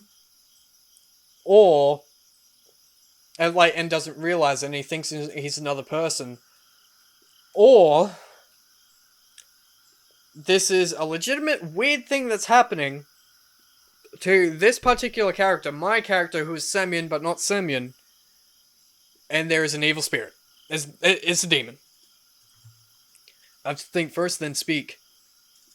I'll go with you. Okay, then you just stay here and don't forget that Miku is still sleeping in the cabin. Sir, yes sir, bro. What a dork. If you gave me that dopey smile in any other situation. My friend changed his name to Boobies. After half an hour later, our search brought us to the square. All the cabins were empty. It looks like there are only five of us left in the camp. I limped along with that pipe of mine.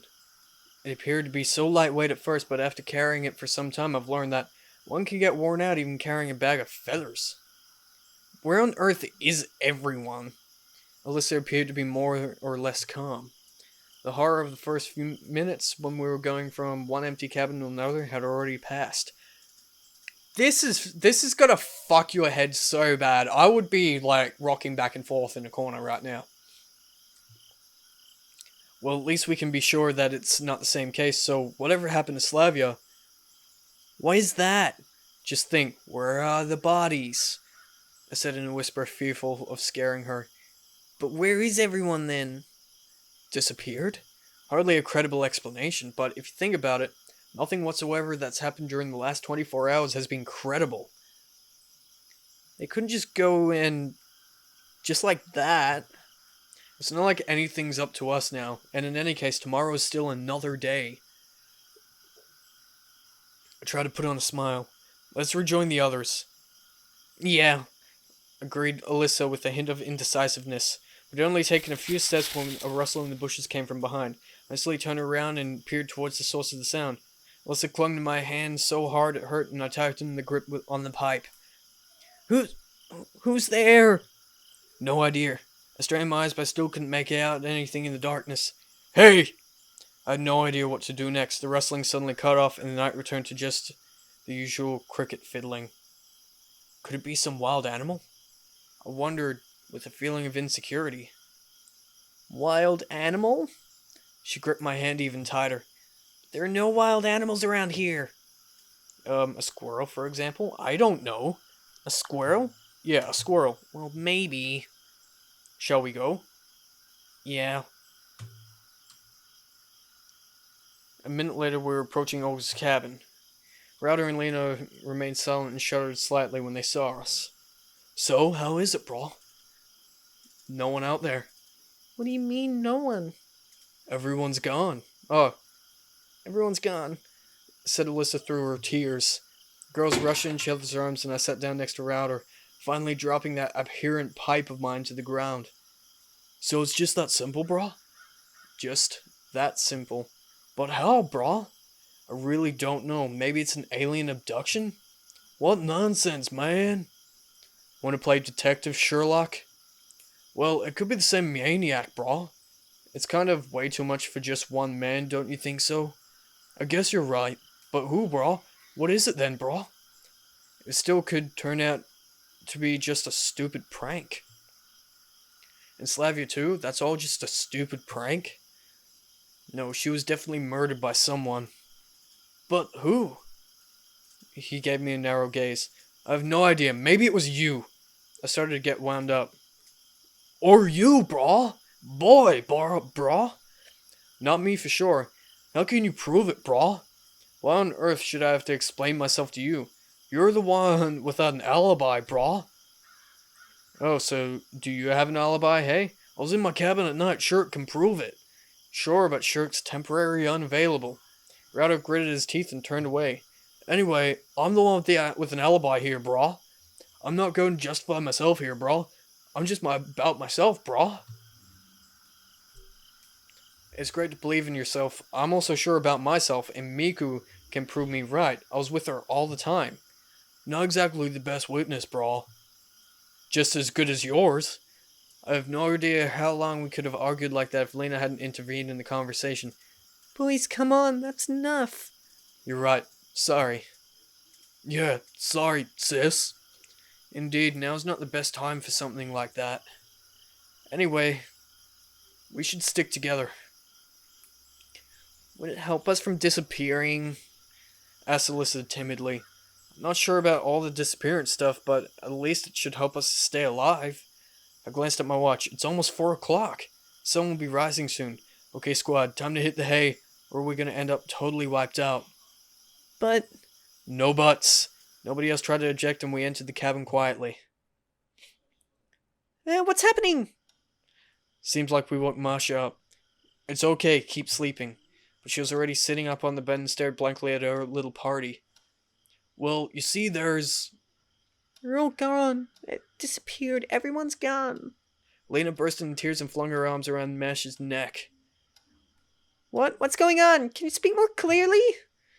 Well, long story short, I cracked my neck and compulsively reached for the cigarettes in my pocket, finding none.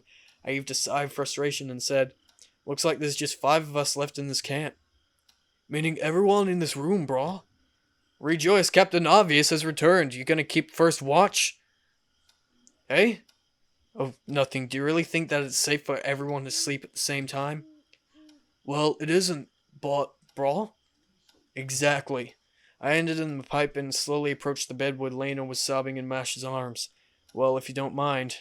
I slipped off my boots, climbed over the girls, and turned towards the wall. But how? Anyhow, sleep! I was so exhausted both physically and more importantly emotionally that I was unable to do anything, think anything, communicate with anybody. I was desperate to get some sleep. Way too desperate. Mash's whispers, Lena's sobs, Alyssa's voice, all that is somehow melted in one quiet lullaby, and so I fell asleep.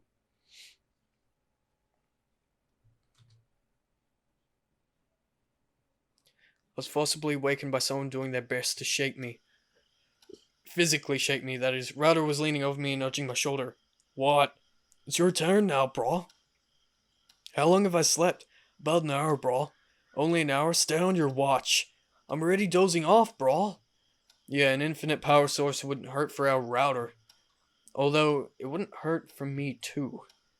Oh, fine. I rose with considerable effort, climbed over Lena and Masha, who slept with their arms around each other, and jumped down to the floor. The room seemed slightly brighter. The morning's coming. Yeah, brah. Browder tried to get to my place, but I grabbed him by the collar, threw him down on the floor, and gave him a blanket and a pillow. So you can, brah, and you cannot. Come to think about it, why can't he? Anyway, it's not that important now. I took the chair, dragged it to the door, and sat down and started to wait. Anticipation seemed to be the best word to describe what I was feeling. At any moment now, the door will burst open and a maniac will break into the room, or at least, or the last residents of this camp will disappear. Or I will disappear. In any case, something will happen. I deeply feel that. Rhoda was snoring his head off, the girls were sleeping securely, and I was starting to doze off too. I clenched the pipe harder. The feeling of the cold metal against my bare skin somehow brought me back to my senses. I must not sleep. I'm their only hope now. And my own too. But so hard to resist. Just a couple of minutes. No! My eyes seem to have a life of their... have a life of their own, opening and closing spontaneously as my mind wandered. As rustling came from behind the door. No, I must have imagined that. It's just those damn grasshoppers. What are they still up to? Maybe it's the grasshoppers to blame. They fell upon the camp like a swarm of locusts and devoured everybody. A vision of me being devoured by grasshoppers unfolded in my mind. A disgusting storm was brewing in my head. Their long legs, their wings, a huge head, and the eyes filled with darkness, eyes reflecting the abyss. Just look a grasshopper in the eye and you'll never be the same again. Fuck, this is weird. That's how it happens. I'm running away and they're after me. There are thousands of them, millions.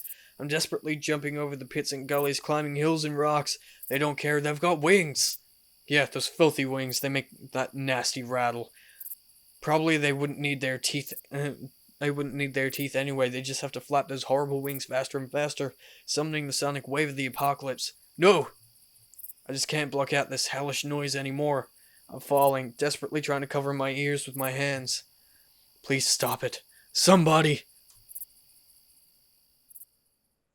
I was awoken by sharp pain in the back of my head. Opening my eyes, I realized that I was lying sprawled on the floor. Looks like I fell asleep and slipped off my chair. It was 9 o'clock. God damn it, looks like I was sleeping 5 hours straight. Anything could have happened. Horrified, I patted myself down and everything seemed to be in its place. Oh, that was close. I shook our squad awake. My turn already, brah? You sleep too much while I've been sitting here all night long. Haha. Sure, that was a lie, but telling them that I spent the night running for my life from the grasshoppers definitely wasn't an option. I'm sorry, brah.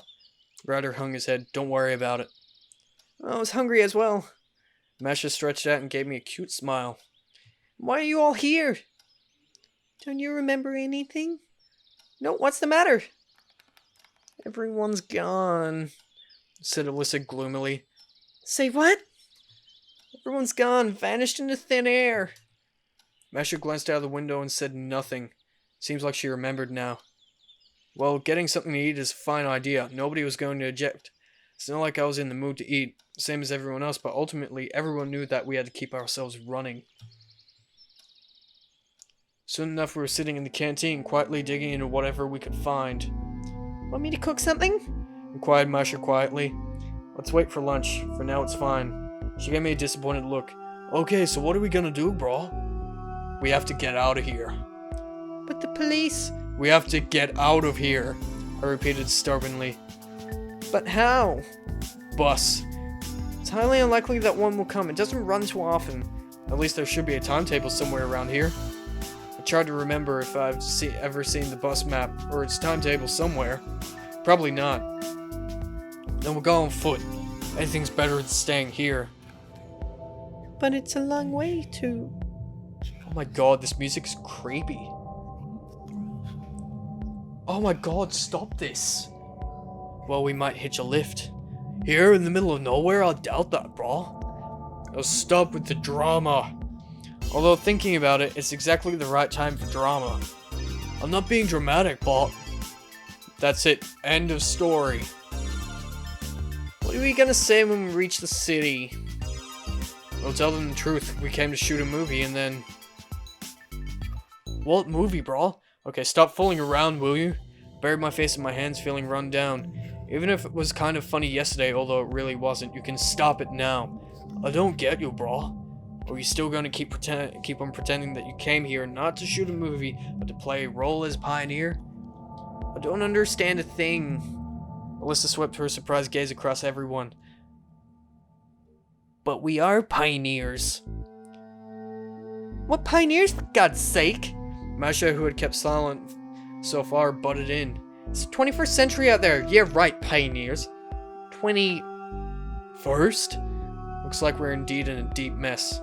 So you're all gonna say that you are, well, we are normal pioneers who just came here on vacation for a week or so? Heavy silence followed. Well, yeah. I cast a look to Masha. Looks like she doesn't know how to react either. I signaled to her, pointing at the door. Excuse us for a second. Having gone outside, I asked, what do you think? Well, she adopted the pose of the ancient Greek thinker. Looks like they genuinely believe that, and some folks named Senyan and Miku were in our shoes until yesterday. Some... Well, I guess you're more familiar with them than I am. Oh, come on. I interrupted her. Couldn't you come up with a more feasible theory? I still have absolutely no theories at all. I no longer know what to think. Me neither. But anyway, all hell is breaking loose here, even without taking pioneers into account. Murders, dozens of people disappearing without a trace. That ought to be our top priority now. I looked closely at Masha. I wonder how can she keep such a cool head under these circumstances. Sure, I'm also trying to keep calm, but... That means... What? Let's leave the issue for later. But at least a wild guess? I guess it's somehow connected to the disappearances. It's safe to assume that 1 or even 2 or 3 humans couldn't deal with so many people at once. Agreed. Might be that this phenomenon somehow affected them. Might be... Anyway, it's easier to believe in that than, for example, that we're in a parallel reality or something. You know, by now I'm willing to believe in anything. Let's stick to this theory for now. Okay. Let's go? You go ahead, I'll be back in a minute. It's dangerous to be all alone. Seriously, what's so dangerous? Broad daylight and everyone's around here? Okay. She gave me a faint smile and headed back to the canteen. But still, her behavior is also quite odd. It looks like the last few days changed everything and everyone, including Masha. Yesterday, shock, fear, and trembling. Today, cold and sensible reasoning. Damn, she's even more self-assured than me. Could it just be a good sleep? Well, there's something wrong with her, too. Sure, she doesn't think that she's a pioneer like everyone else does, but still, if something has happened to them, then maybe it also happened to me. No, it can't be. Everything seems to be fine. Double-checked my body and found no abnormalities. Okay, I have to keep calm and control myself. I got up and was about to return to the canteen when suddenly I heard a tiny voice from behind my back. Somebody was calling for me. I got down from the porch and took a few steps towards the voice. Somebody was peering at me from behind the tree. Oh! Ah!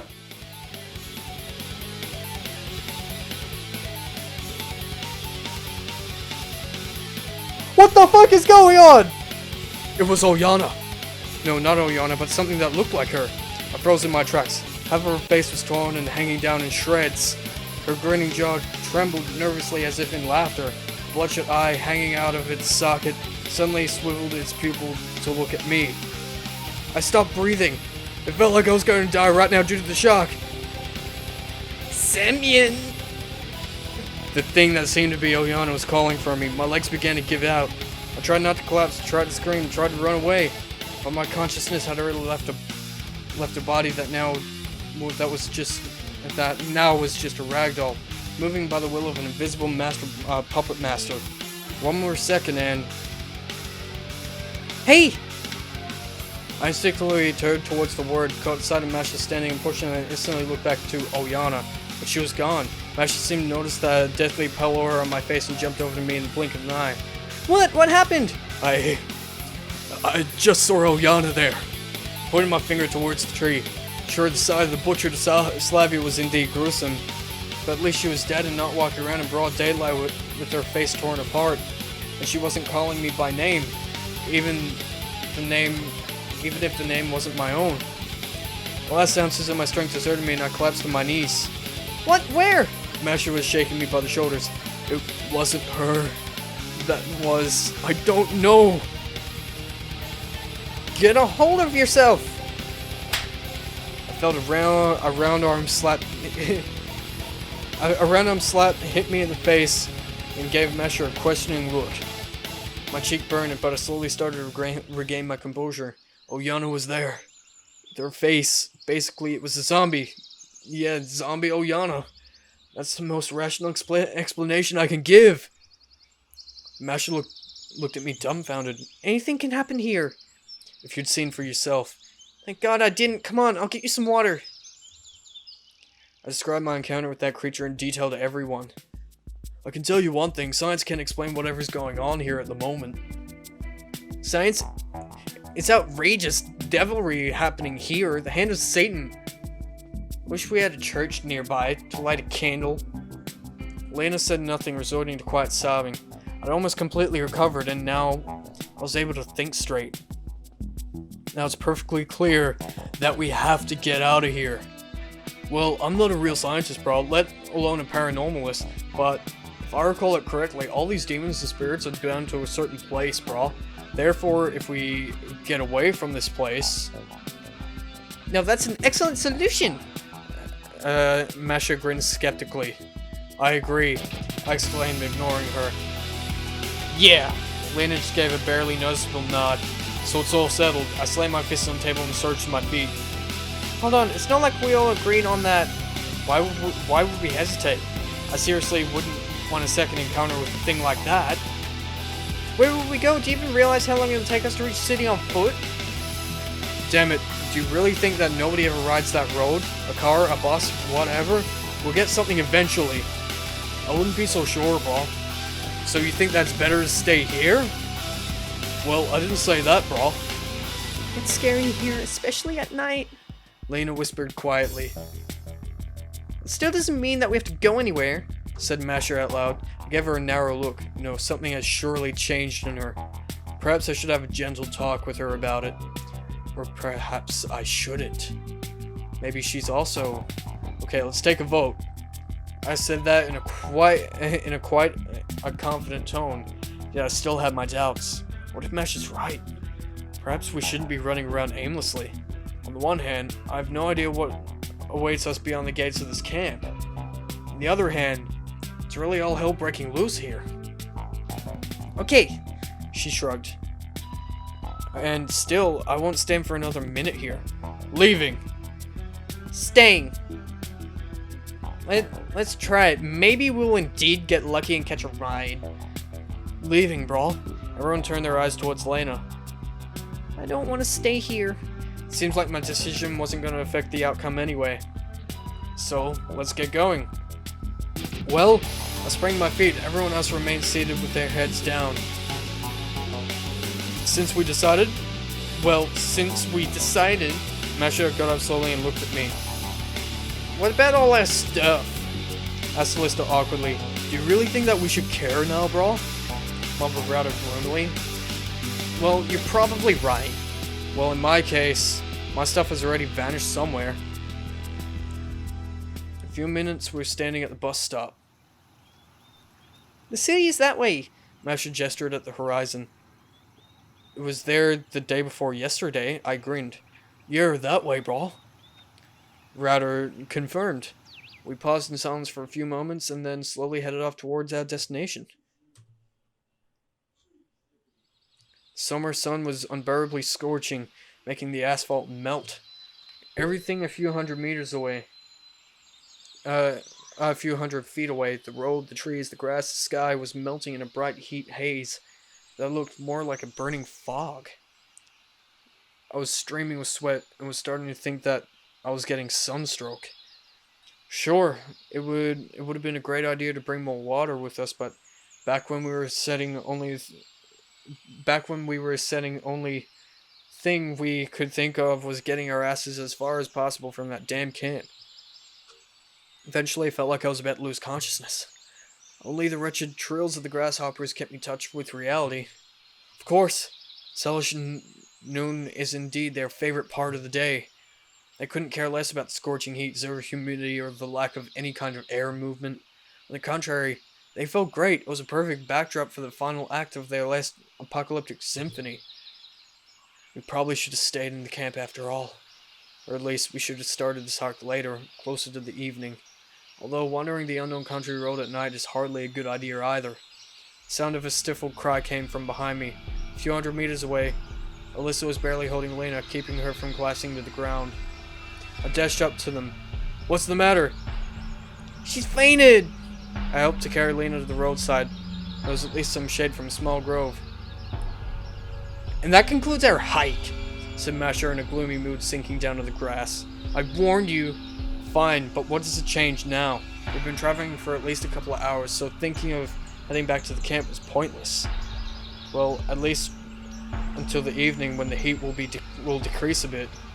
And we still haven't seen a single car, brah. I turned around and looked at Router. He pulled off his shirt and began to wring the sweat out of it. Alyssa was trying to revive Lena. If that's sunstroke... Stop! She shouted at me. If that's indeed sunstroke, we've gotten ourselves in deep trouble. She won't make it anywhere. I walked towards the road, shielded my eyes from the sun with my hand, and stared in the distance. Nothing but the same asphalt thread leading beyond the horizon with no signs of civilization, or any signs of human presence at all. It was like we were the only people left. Not only in the camp, but in the whole world. Though if you think about what's happened before, it's not really a big surprise. I went back to the others and sat down on the log. I guess we have to scout ahead. I looked at Router to check what's ahead. Maybe we can find something, and you just stay here for a while. But she can't go anywhere right now anyway. Lena was leaning with her eyes closed and gasping for air. Okay, go ahead, said Masha calmly. It just occurred to me that I'd planned to have a talk with her, but it's definitely not time for that now. Let's go. Router shrugged his shoulders and followed me. Oh, I'm actually getting fucking anxiety from this. We kept walking for about 15 minutes. The girls were left far behind. What do you think? Any chance of us meeting somebody, bro? He asked quietly. I don't know. I replied in an annoyed tone. I really wanted to refrain from talking now. The endless field stretched to the horizon, sparsely sprinkled with patches of trees and hills. The landscape looked so typical and tranquil that, in fact, it caused anxiety.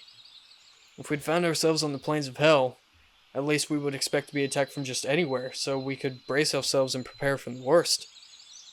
Now we felt just like little droplets of paint on the canvas of a nameless painter who paints the summer in central Russia, or wherever we are now. All this only made our fears stronger.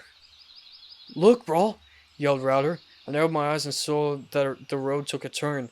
So what's so special? There must be something there! What makes you think that? Well, since there's a turn, we've been walking straight forward for all the time, and now... Okay, let's go and take a look. No!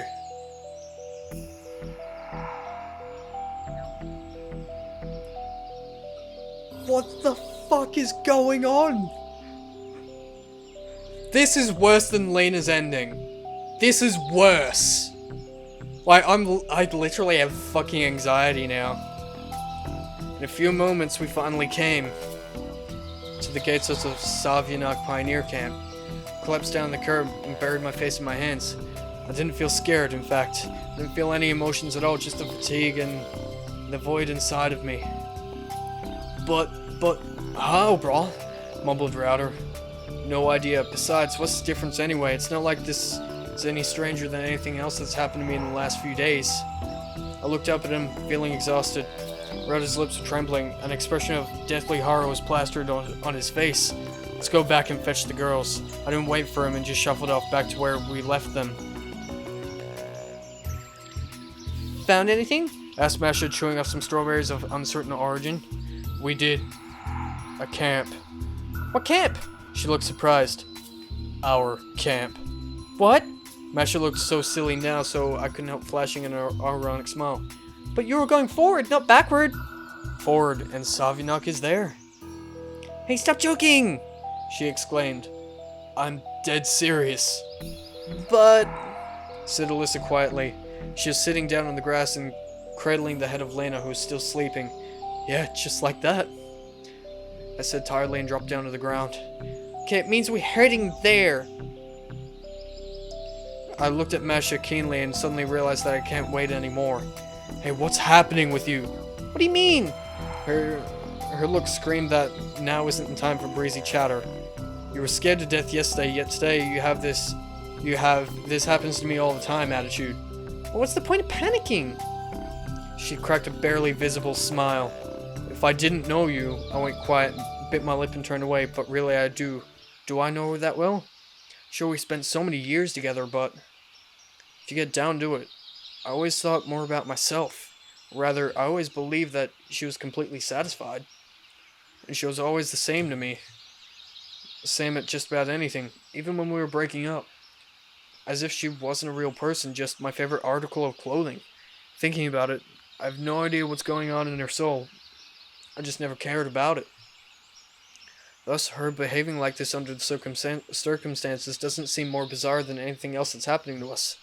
And if you think about it, that talk at the beach 2 evenings ago, she probably really is stronger than me. Hey, are you listening to me at all?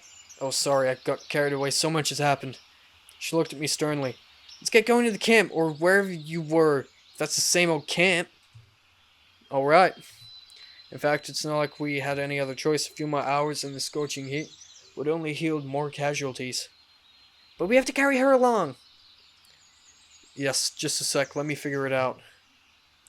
Found 2 fairly long and sturdy sticks in a nearby grove. Coming back, I ordered Router to take his shirt off. He tried to object, but soon enough he realized that there was no use in arguing. I took off my shirt as well and made some sort of a stretcher. Attached the fabric to the poles. Will it hold? Masha gave our device a questioning look, but ultimately gave it a few strong pulls and ensuring its strength and smiled. It will, at least until we reach the camp. This is much worse than Lena's ending. Like, I can't fucking believe this shit. It's hard to go in this heat, but it was even harder to carry the injured, that is, Lena. Several times I almost fainted and barely caught myself halfway to the ground. Router felt even worse. Both Masha and Alyssa were swapping places with him every now and then.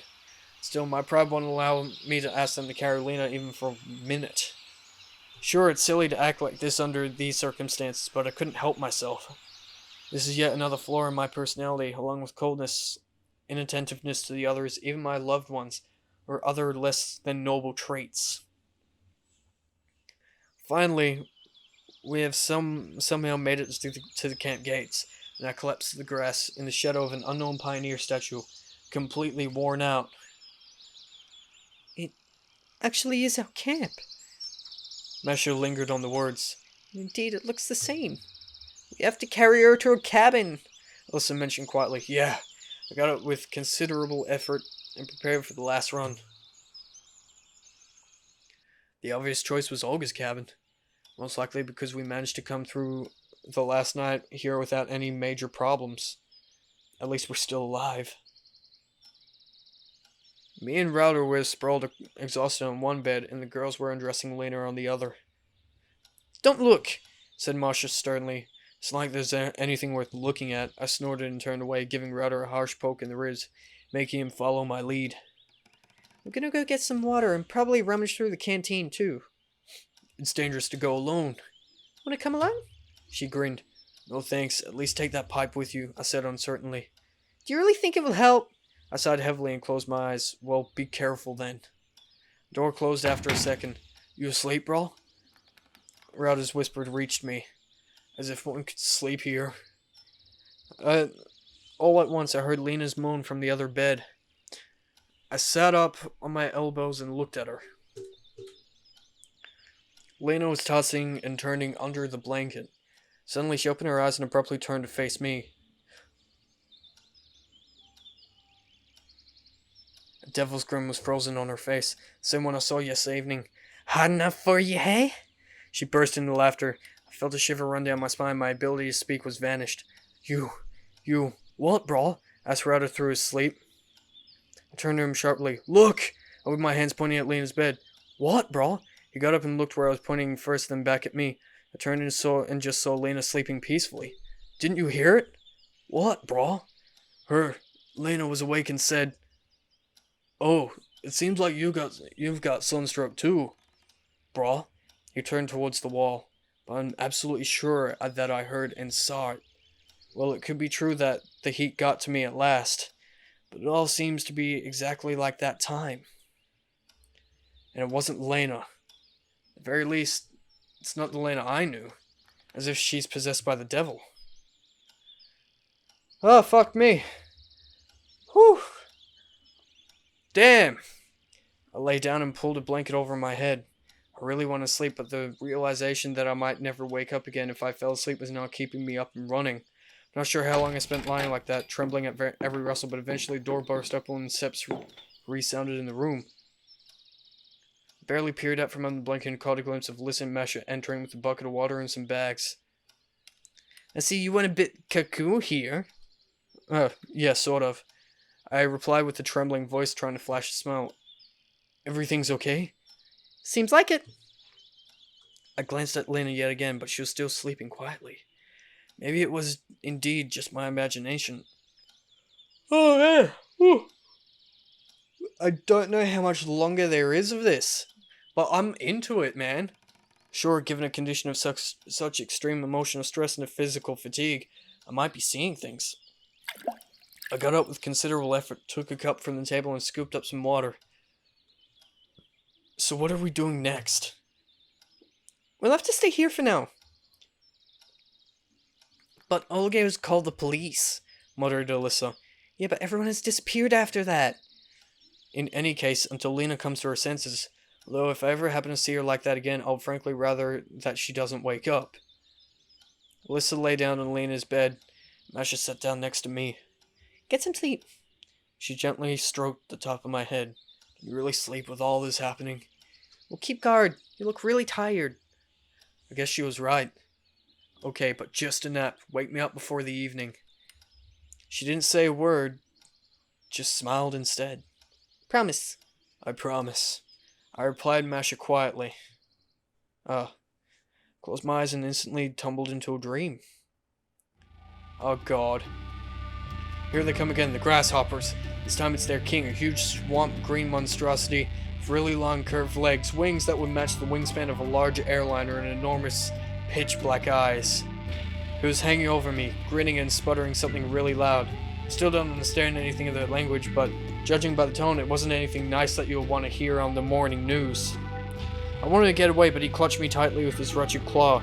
I could hear my bones cracking, feel my ribs breaking, piercing my internal organs with their sharp splinters. Felt hundreds of hammers smashing inside my skull. My vision faded, and the next moment fountains of blood and flesh were spraying all over the place. Jumped up in a cold sweat. My own scream still reverberated in the room. It took me several seconds to clear the dimness from my eyes. I looked around frantically and realized that it was evening already, and it was completely dark outside. Good grief, we didn't turn off the light yesterday. Masha was lying asleep next to me while Router was curled up on the floor. Lena was lying on the other bed, tightly wrapped in a blanket, yet Alyssa was nowhere to be seen. No! Hey! I woke up Masha with a few rough prods. What? She slowly came to her senses. Didn't I ask you? Sorry, I fell asleep. She had such a guilty expression on her face that I felt sick. I shouldn't have relied on her. At least I could have set up an alarm. I woke Router up. Where's Alyssa? I don't know, said Masha worriedly. Well, who does know? We were all asleep. Well, she was sleeping here and then... Her eyes darted around guiltily, and then you fell asleep. She hung her head and let out a heavy sigh. Oh, perfect. Just perfect. Oh, fuck! That scared the shit out of me. I pounded my fist on the table, making Masha jump. Okay, you sit here and we'll go find her. Alone? Her face suddenly took an expression of fright. Alone? Wasn't it you who told me that it's not worth panicking? Yeah, but it's not. Oh, fine, I'll go alone. But... Or do you really want to sit here with only Lena? Masha kept silent. It's dangerous to go alone, bro. I noticed that Rauda seemed to have fully awakened. And it's not dangerous for her to sit here all alone either? I felt that there was no point in arguing, so I got up, grabbed my trusty pipe, and headed for the door. In any case, given that people have been disappearing into thin air, one can't feel safe anywhere or in any company. Of course, it still could turn out that Alyssa just went somewhere, to the toilet for example. Although given how frightened she looked, I guess she would have woken up Masha or just held it till morning. Damn, anything but going all alone through this camp. I braced myself, pulled the handle, and went outside. Swept my eyes across the landscape, and then... No!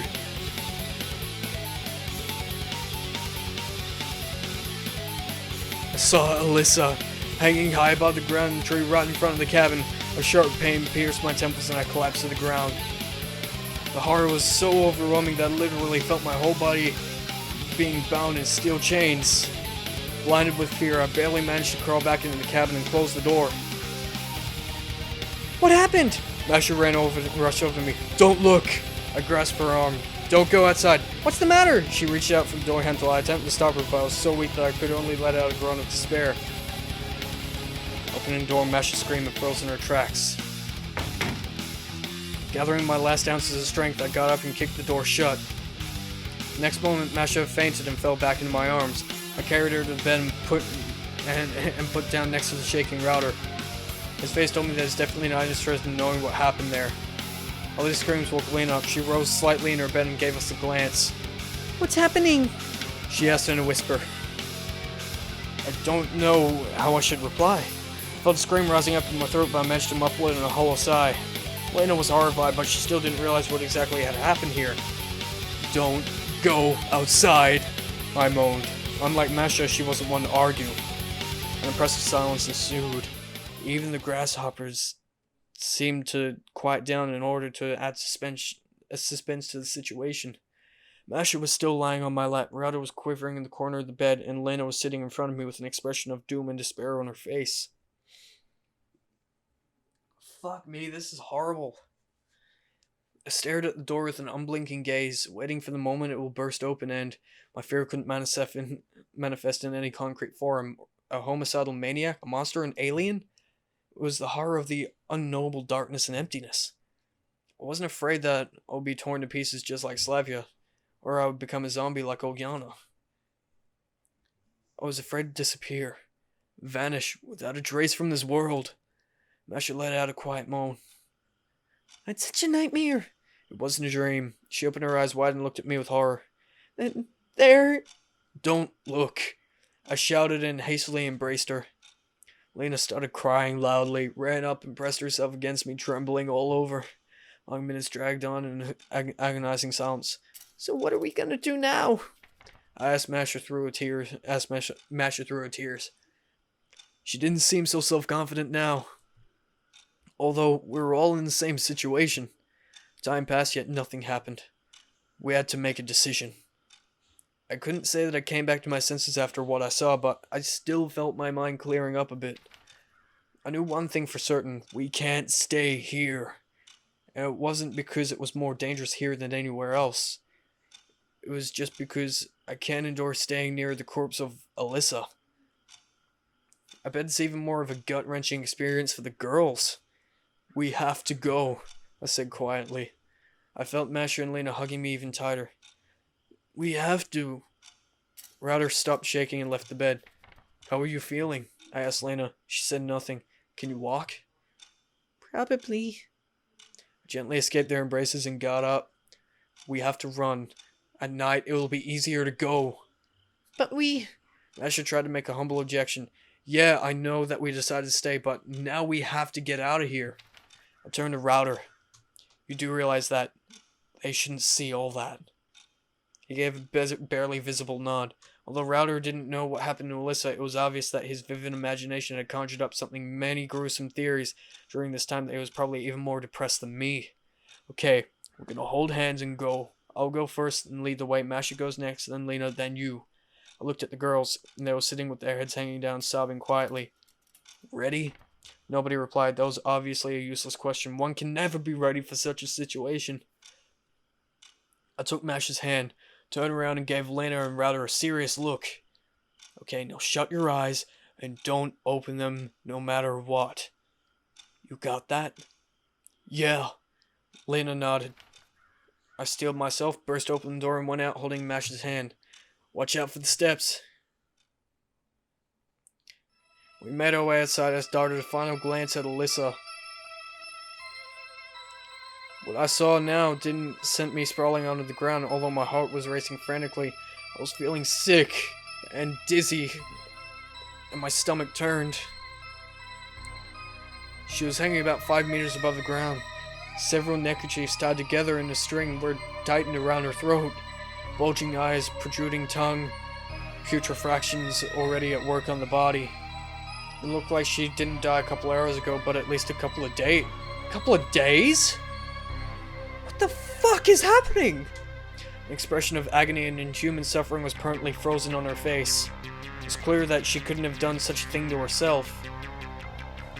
My god, who came up with all this? Maybe we are in hell! I hastened my steps from the diabolical scene, dragging the others along. I ordered them to open their eyes only when we reached the square. She's still there? Asked Masha, not letting go of my hand. I just nodded. Who, Alyssa? Lena cried out and burst into tears. Masha embraced her and tried to comfort her. What happened to her? Muttered Router with a faltering tongue. I bet you don't want to know that. For a while, I just stood there and looked at the moon. Lena was sobbing, Router was pacing in circles around us, and Masha sat down on the bench and buried her face in her hands. Okay, it's time, I said quietly, yet nobody moved. We can't stay here! I walked to Masha, leaned over and took her hand. She raised her eyes, filled with tears, at me and nodded. We slowly proceeded to the bus stop.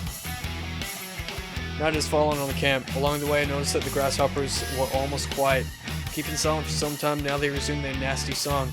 This time it was much quieter and, might I say, a little bit more respectful. Their daytime progressive noise changed to a nocturne for a violin orchestra. Is there any chance that they're conscious about what's going on here? Of course, if we assume that there are grasshoppers in hell too. Came to the bus stop and stopped, hesitating. So where are we going? Asked Masha, wiping her tears. Okay, we already tried to go to the right. Let's go to the left. But there's no town there. And just a couple of days ago, there was no camp to the right. Maybe we shouldn't. Lena was sobbed quietly. We have no choice. I won't stay here any longer. We were just about to get moving when we heard noises approaching us from far away. I strained my eyes and caught a glimpse of someone coming down the road. A bus? Exclaimed Router with a joy in his voice. Shut up, you fool. That's not a bus. People are approaching. I hissed at him. Oh my god. Lots of people, said Masha anxiously. It was utterly clear that we shouldn't stay here any longer. I turned around and saw someone approaching us from down the road in the other direction too. The noise was getting louder, chirping of grasshoppers, although not the usual one, a much louder distorted version, as if it had already been passed through a guitar amplifier. Run! I shouted, but nobody moved. Oh, screw it! I grabbed Masha's hand and Lena's hands and darted up into the camp. The girls were floundering in a stupor, so I ended up literally dragging them along. Having dashed to the square, I stopped to catch some breath, and then only did I realize that Router had been left behind. We have to go back and get him! Masha screamed and shifted towards the bus stop. Are you nuts? I pulled her hand and forced her to stop. You want all of us to meet the same fate? Lena was trembling so wildly that I felt my right hand shaking as it held hers. Keep running. Where to? I don't know, into the woods. Returning to Olga's cabin wasn't an option.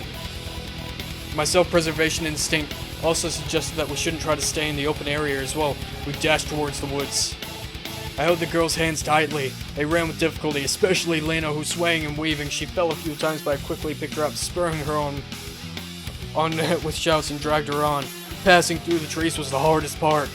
Though the full moon was shining up in the sky in the dark, I was still constantly running into snags.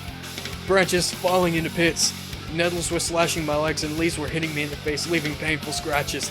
My heart was pounding heavily. Every breath I took whistled painfully in my lungs. The blood was pounding so heavily in my head that it seemed like my skull was ready to burst from the pressure at any moment.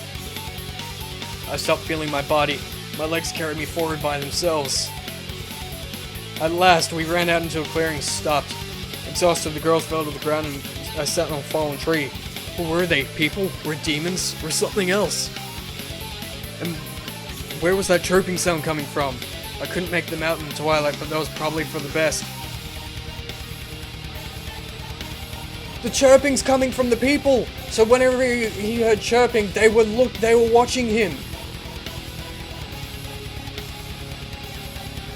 Yeah, the chirping was coming from the people. And the closer they got, the louder it got. Oh my god, yes! After I slightly recovered my senses, I walked up to the girls. Lena was lying dead white on the ground. Seemed like she completely lost it. Masha was sitting, hugging her knees and rocking from side to side. We've got to do something, I said as I sat near her. It's too late, we're gonna die! She whispered in a hollow voice. Still alive, that means there's still hope. No, there's nothing now, it's all over! Put my arms around her and held her tight. No, it's not. I sat staring in the darkness of the forest. The grasshoppers could barely be heard now. If not for Masher's labored breathing, I would think I was dead. Forgive me. She whispered quietly. For what? For everything. For me being like that. For whatever we failed to achieve. It's not the right time for that now, I said tenderly. We don't have much time left, so I'd say it's the right time. She looked at me and faintly smiled. Forgive me. If only I hadn't been so selfish in the first place. I looked into her eyes, her bottomless, sorrowful eyes, and I felt a hot tear crossing my cheek. No, it's me who should be sorry. I was totally ignorant of what to say in such a situation.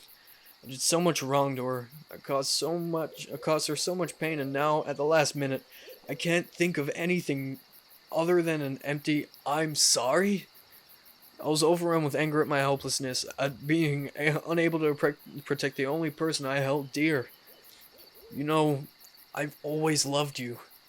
I know, she said quietly. Masha smiled again, although her face was trembling with tears running down her cheeks. And I still love you. I know. I couldn't stand it. I longed to turn away to close my eyes, but I can't afford weakness at this last minute. I leaned down and kissed her hand. Time stood still for us, this cursed pioneer camp.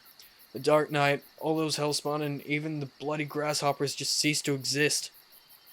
The whole universe ceased to exist. Just two of us were left. Just when I was almost willing to believe that it was all just a bad dream, the woods came alive with rustling. The foliage far away quivered with a swarm of vague silhouettes emerging from the darkness. I still couldn't make them out, but I was certain they are the same creatures that we'd seen at the bus stop. My whole body was stricken with dismay. I was afraid to breathe. So this is how it ends, said Masha quietly and held me tighter. No, this is not the end.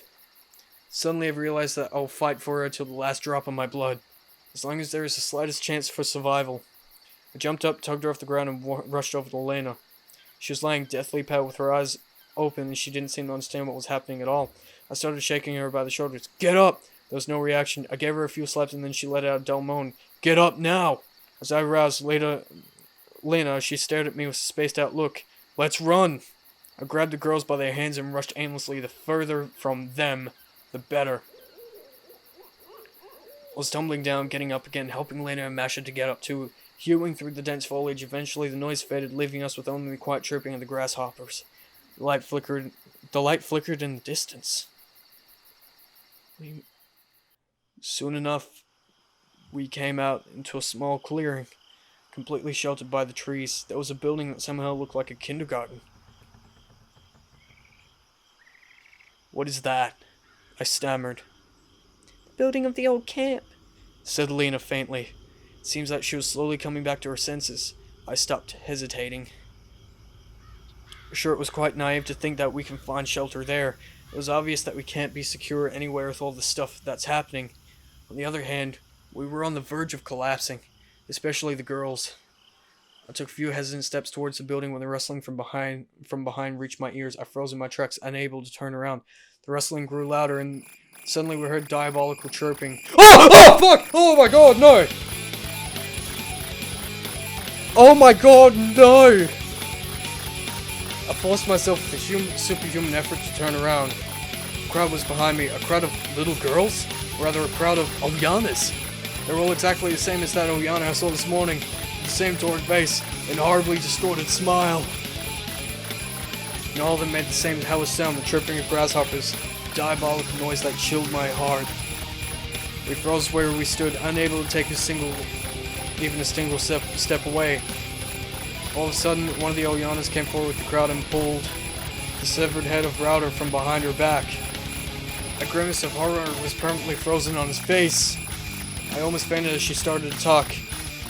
Hi there, Semyon. How are you doing? Her voice felt like a bullet piercing right through my brain. I screamed and fled towards the old camp building, dragging the girls along. I must admit that back then I completely stopped thinking about Masha or Lena. Maybe they were also screaming. Maybe we're shackled by horror, I do not know. The most important thing now is to get far away as possible from these monsters. I flew into the building and immediately the ground dispersed under our feet and I fell into darkness. I woke in complete darkness. My whole body ached, especially my legs, but somehow I managed to get up leaning against the wall. The sound of Oyanas was nowhere to be heard, which calmed me down a little bit. I called out in a thin voice, Masha? Lena? I heard a movement nearby and felt someone gripping my leg. I instinctively jumped back, but at the same moment a faint voice came from below. Are we still alive? Seems like it. I hope Masha get up. Suddenly a bright light fired up a couple meters away from me. I leaned up against the wall trembling, but I immediately realized that it was Lena who had turned on a flashlight. Where did that come from? Where did you get that? Lena came closer, limping. I took it just in case. Yesterday. I took the flashlight from her and shone it around. We were in some kind of a tunnel. The walls were lined with wires. Unlit lamps were hanging from the ceiling. Where are we? I don't know. Looks like some kind of bomb shelter. I looked up and saw a pretty formidable hole, beyond which one could barely make out the hallway of the old camp building. This is fucking batshit. The floor had probably rotted with age when we fell down here. At first glance, there was no way to climb back. Too high. And there was nothing to grab. So what is there? Go further? I asked, not really expecting an answer. I don't know, but we'll have to check. I shone the flashlight ahead of us and took a few uncertain steps. My whole body was covered in bruises and scratches, but I could still walk. Ouch. Lena cried out behind me. What is it? I think I sprained my ankle. I was honestly expecting the next line to be something cliche like, leave me behind, I'll only be a burden. But of course she could never say that. Okay, lean on me, my friend. I went over to Lena and offered her my shoulder.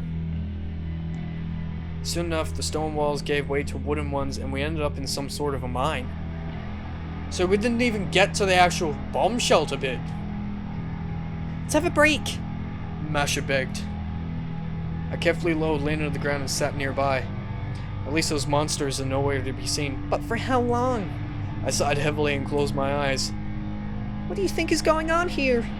Masha's voice was trembling, but she still sounded more or less confident. Looks like she's so exhausted and devastated that there's just no strength left for fear. I don't know, and honestly, I don't want to know. But we're gonna get out? Definitely. I couldn't see her face, but I was sure that she's smiling. Suddenly a flashlight blinked and went out. I hit it with my palm several times. The mine's walls lit up with the dim light once again, and I immediately realized that something was wrong. Lena was nowhere to be found. Lena's disappeared, I whispered. What? Masha grabbed me by the sleeve and stared at the spot where Lena had been sitting a moment ago. How? But how?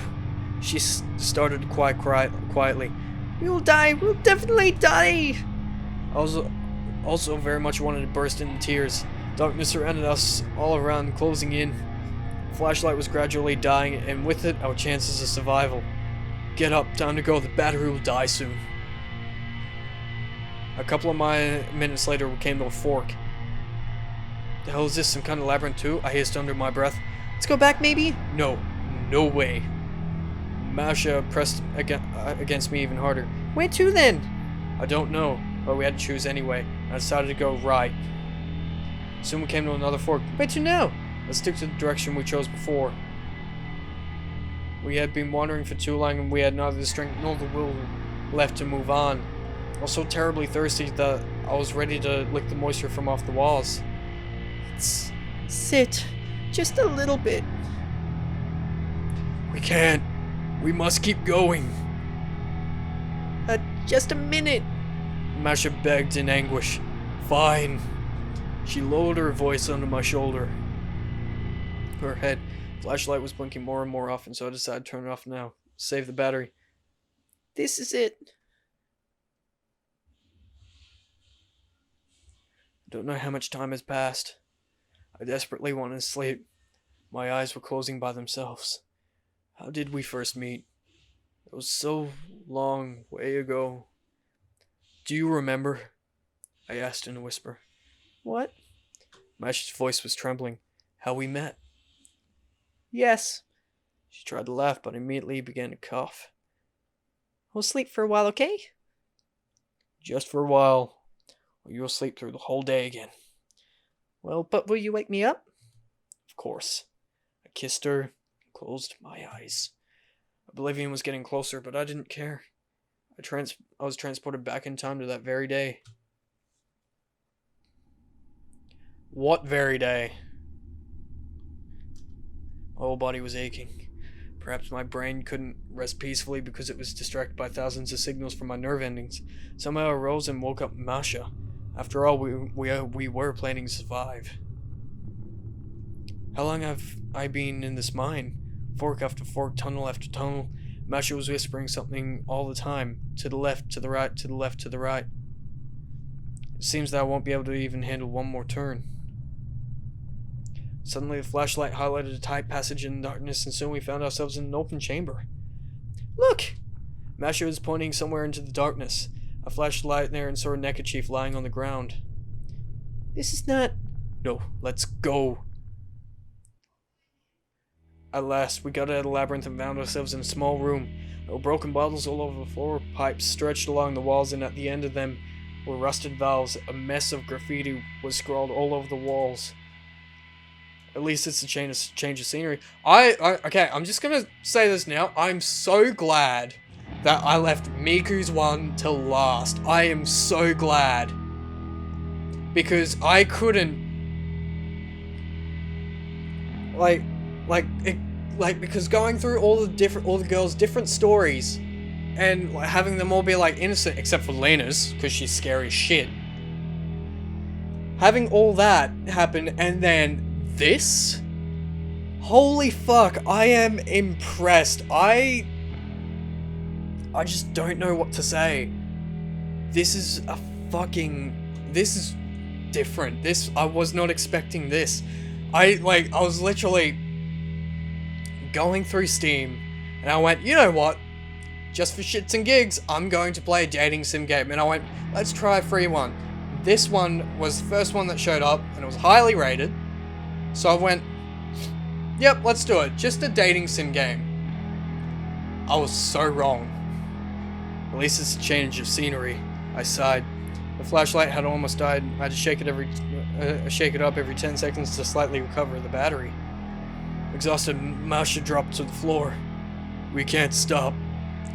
I'm sure there is an exit somewhere here. Oh, and they go back up. Oh no! How do you know? I looked at her. She obviously had no energy anymore. Masha was struggling with her exhaustion. Could lose consciousness any second. I just know it. I smiled, trying to look encouraging. Well, if so... She leaned against the wall and stood up hardly. Sit here for now. I'll see what's further on. I'm afraid. Masha trembled. I'm not going far. She raised her eyes to me, full of hope, and nodded almost imperceptibly. I looked around and noticed a heavy iron door.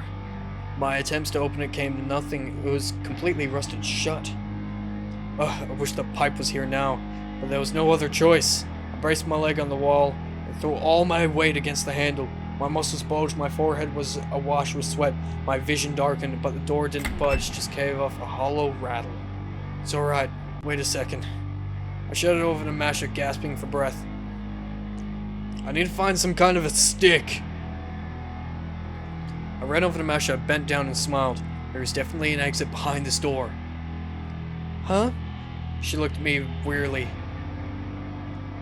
I ran out of the room and began to scour the mine and search for something suitable.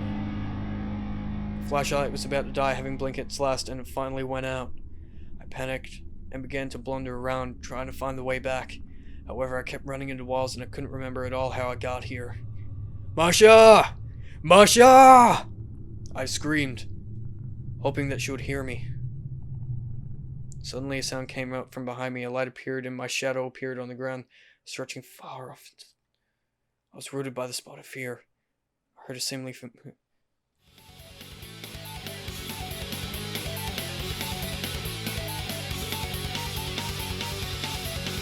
What's wrong, Semyon? Got lost? Ah! Jesus Christ! Oh, God, I don't know how this is scaring me. I slowly turned around and saw Lena holding a flaming torch in her hand. Her face was disfigured by an inhuman grin. I've come for you. This was the same Lena that I saw at the square last evening. The same as in Olga's cabin. That was Lena, and at the same time, not Lena. This creature was more like those Oyanas. I'm coming for you. Who are you? I squeezed out. It's Lena, don't you recognize me? She burst into devilish laughter. You completely forgot about me. Wait, what? While having fun with them?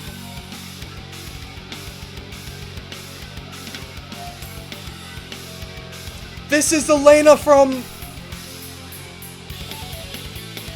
This is the Lena from Lena's Bad Ending. What? What? Words stuck in my throat. It's alright, there's nobody left now, just the two of us. Oh my god! It's the fucking Lena from the Bad Ending! So you did everything? Bingo! Not everything, of course. For a second her face became guilty, but then she grinned again. Slavia was first. She was also always so annoying. She was Mrs. Reliability, diligent, hardworking, always everywhere, agreeing with everyone. Yuck! Boy, did she scream when I was tearing off her arms, huh? It's a pity you didn't get to see it all. Her mouth began to tremble, her saliva dripped out of it, and her eyes rolled up. And then Alyssa, everybody's annoying me. I don't need anyone. Now she's hanging peacefully alone in a tree.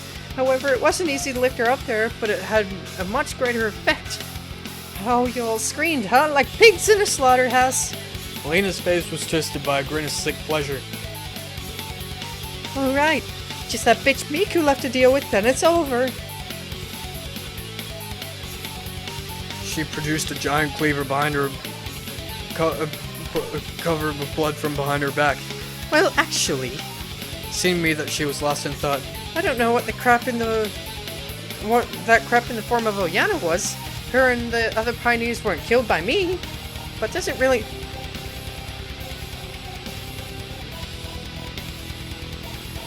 What? What the fuck is going on? Does it really matter now?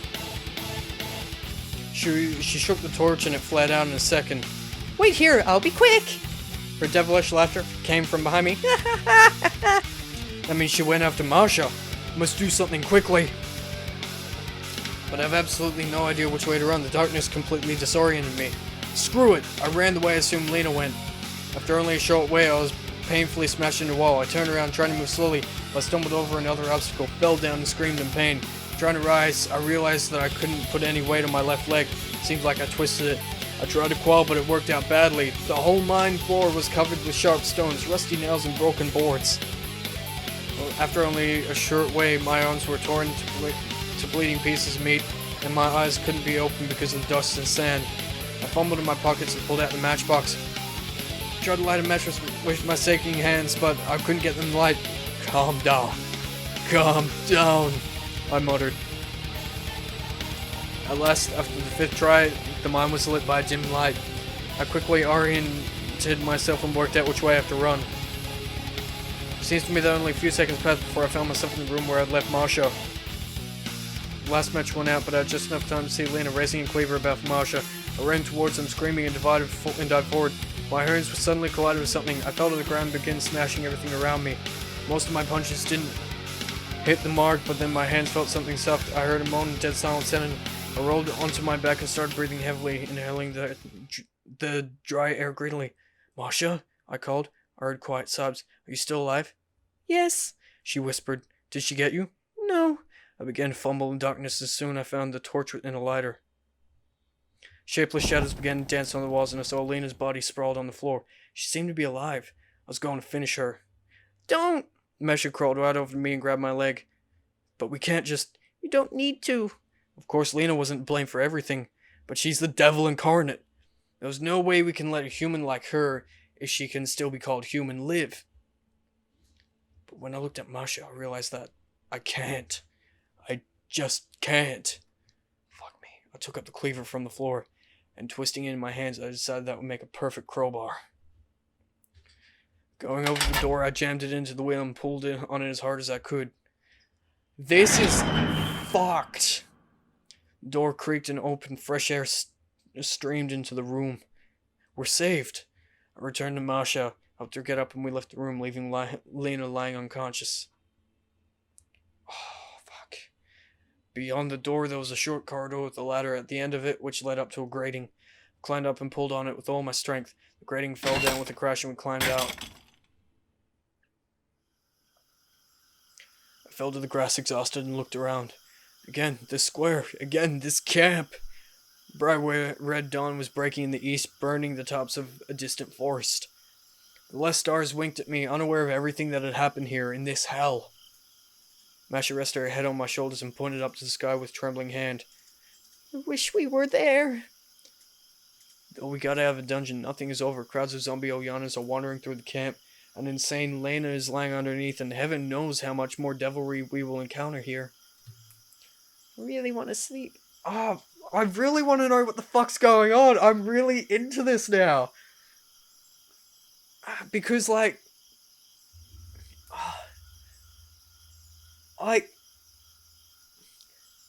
I feel like that's the Lena from the bad ending of Lena's endings. And then... And she said that Oyana and all the others, and like the Oyana swarm and all the and all like the others disappearing, that was nothing to do with her. So something's really fucked. I didn't know how to answer her because I don't know where to run, don't know where we can be safe, don't know how to return to our world. Sleep. I patted Masha's head. Listen, this would make a great script for a film. She laughed out loud. I looked at her in horror. Masha was smiling, but her smile wasn't diabolical like one of Lena's. It was pure, honest, maybe even childish. All her exhaustion had gone away and her eyes were shining with a cheerful spark. What happened to you? I could hardly speak. Everything is fine. She laid down on my shoulder again. That was the last scene.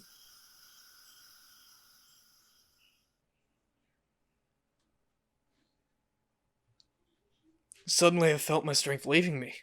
My vision darkened. My consciousness began to float away somewhere. I was lying in silence and only the sound of Masha's breath could be heard. All the grasshoppers chirping, like all of them had died at last, but only Masha's steady breathing and her smile.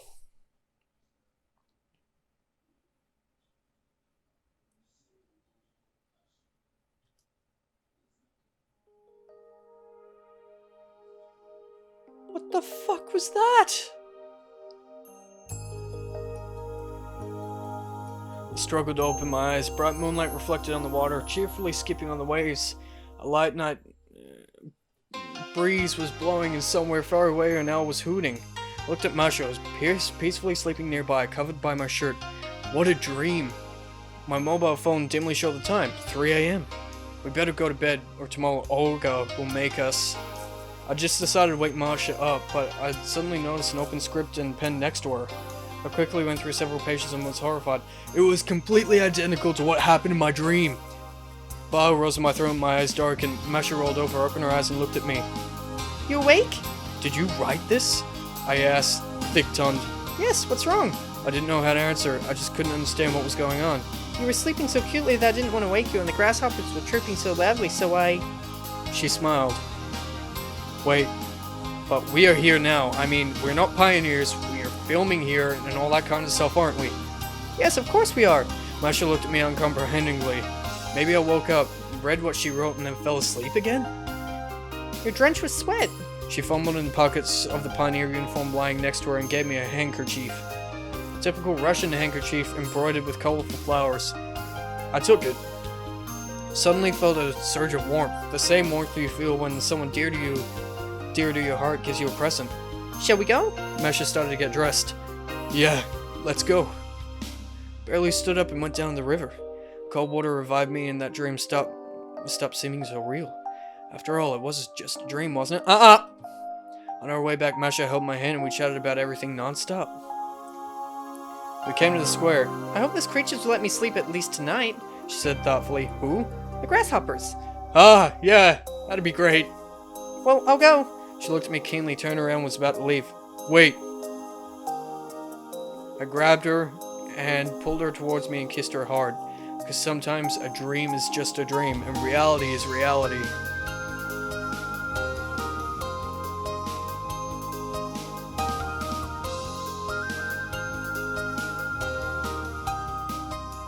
I'm horrified! What is this? I don't even... Yeah, exactly!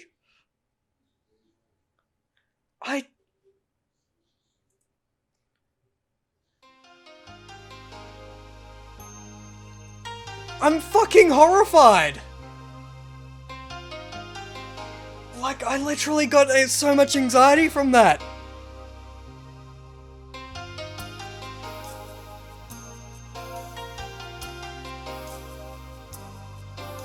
I just don't know!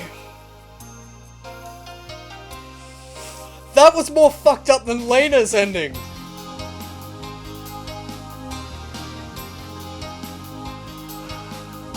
Well, it was just about the same, actually.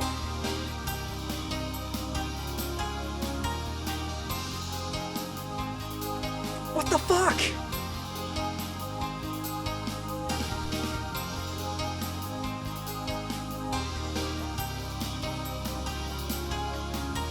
That was fucking incredible. Holy shit. That was incredible. I don't know what to say. I don't know what to say.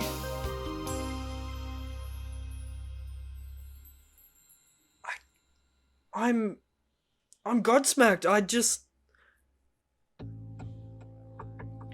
I guess now I know why this owl is over here being all creepy and shit. Wait, so 2 achievements. Another 2.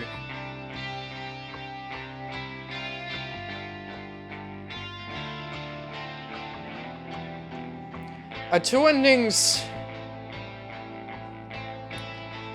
Are 2 of the endings where I don't do anything? I don't know, F22 Raptor, if you could help me out with that, that would be great, because I have no idea. And I know I got told that one of them is Oyana alternate ending, which we will get to.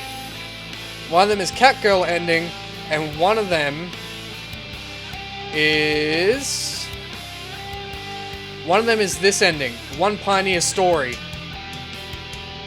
Which I think might be the Oyana alternate, but I just don't know. I just don't know what the fuck happened.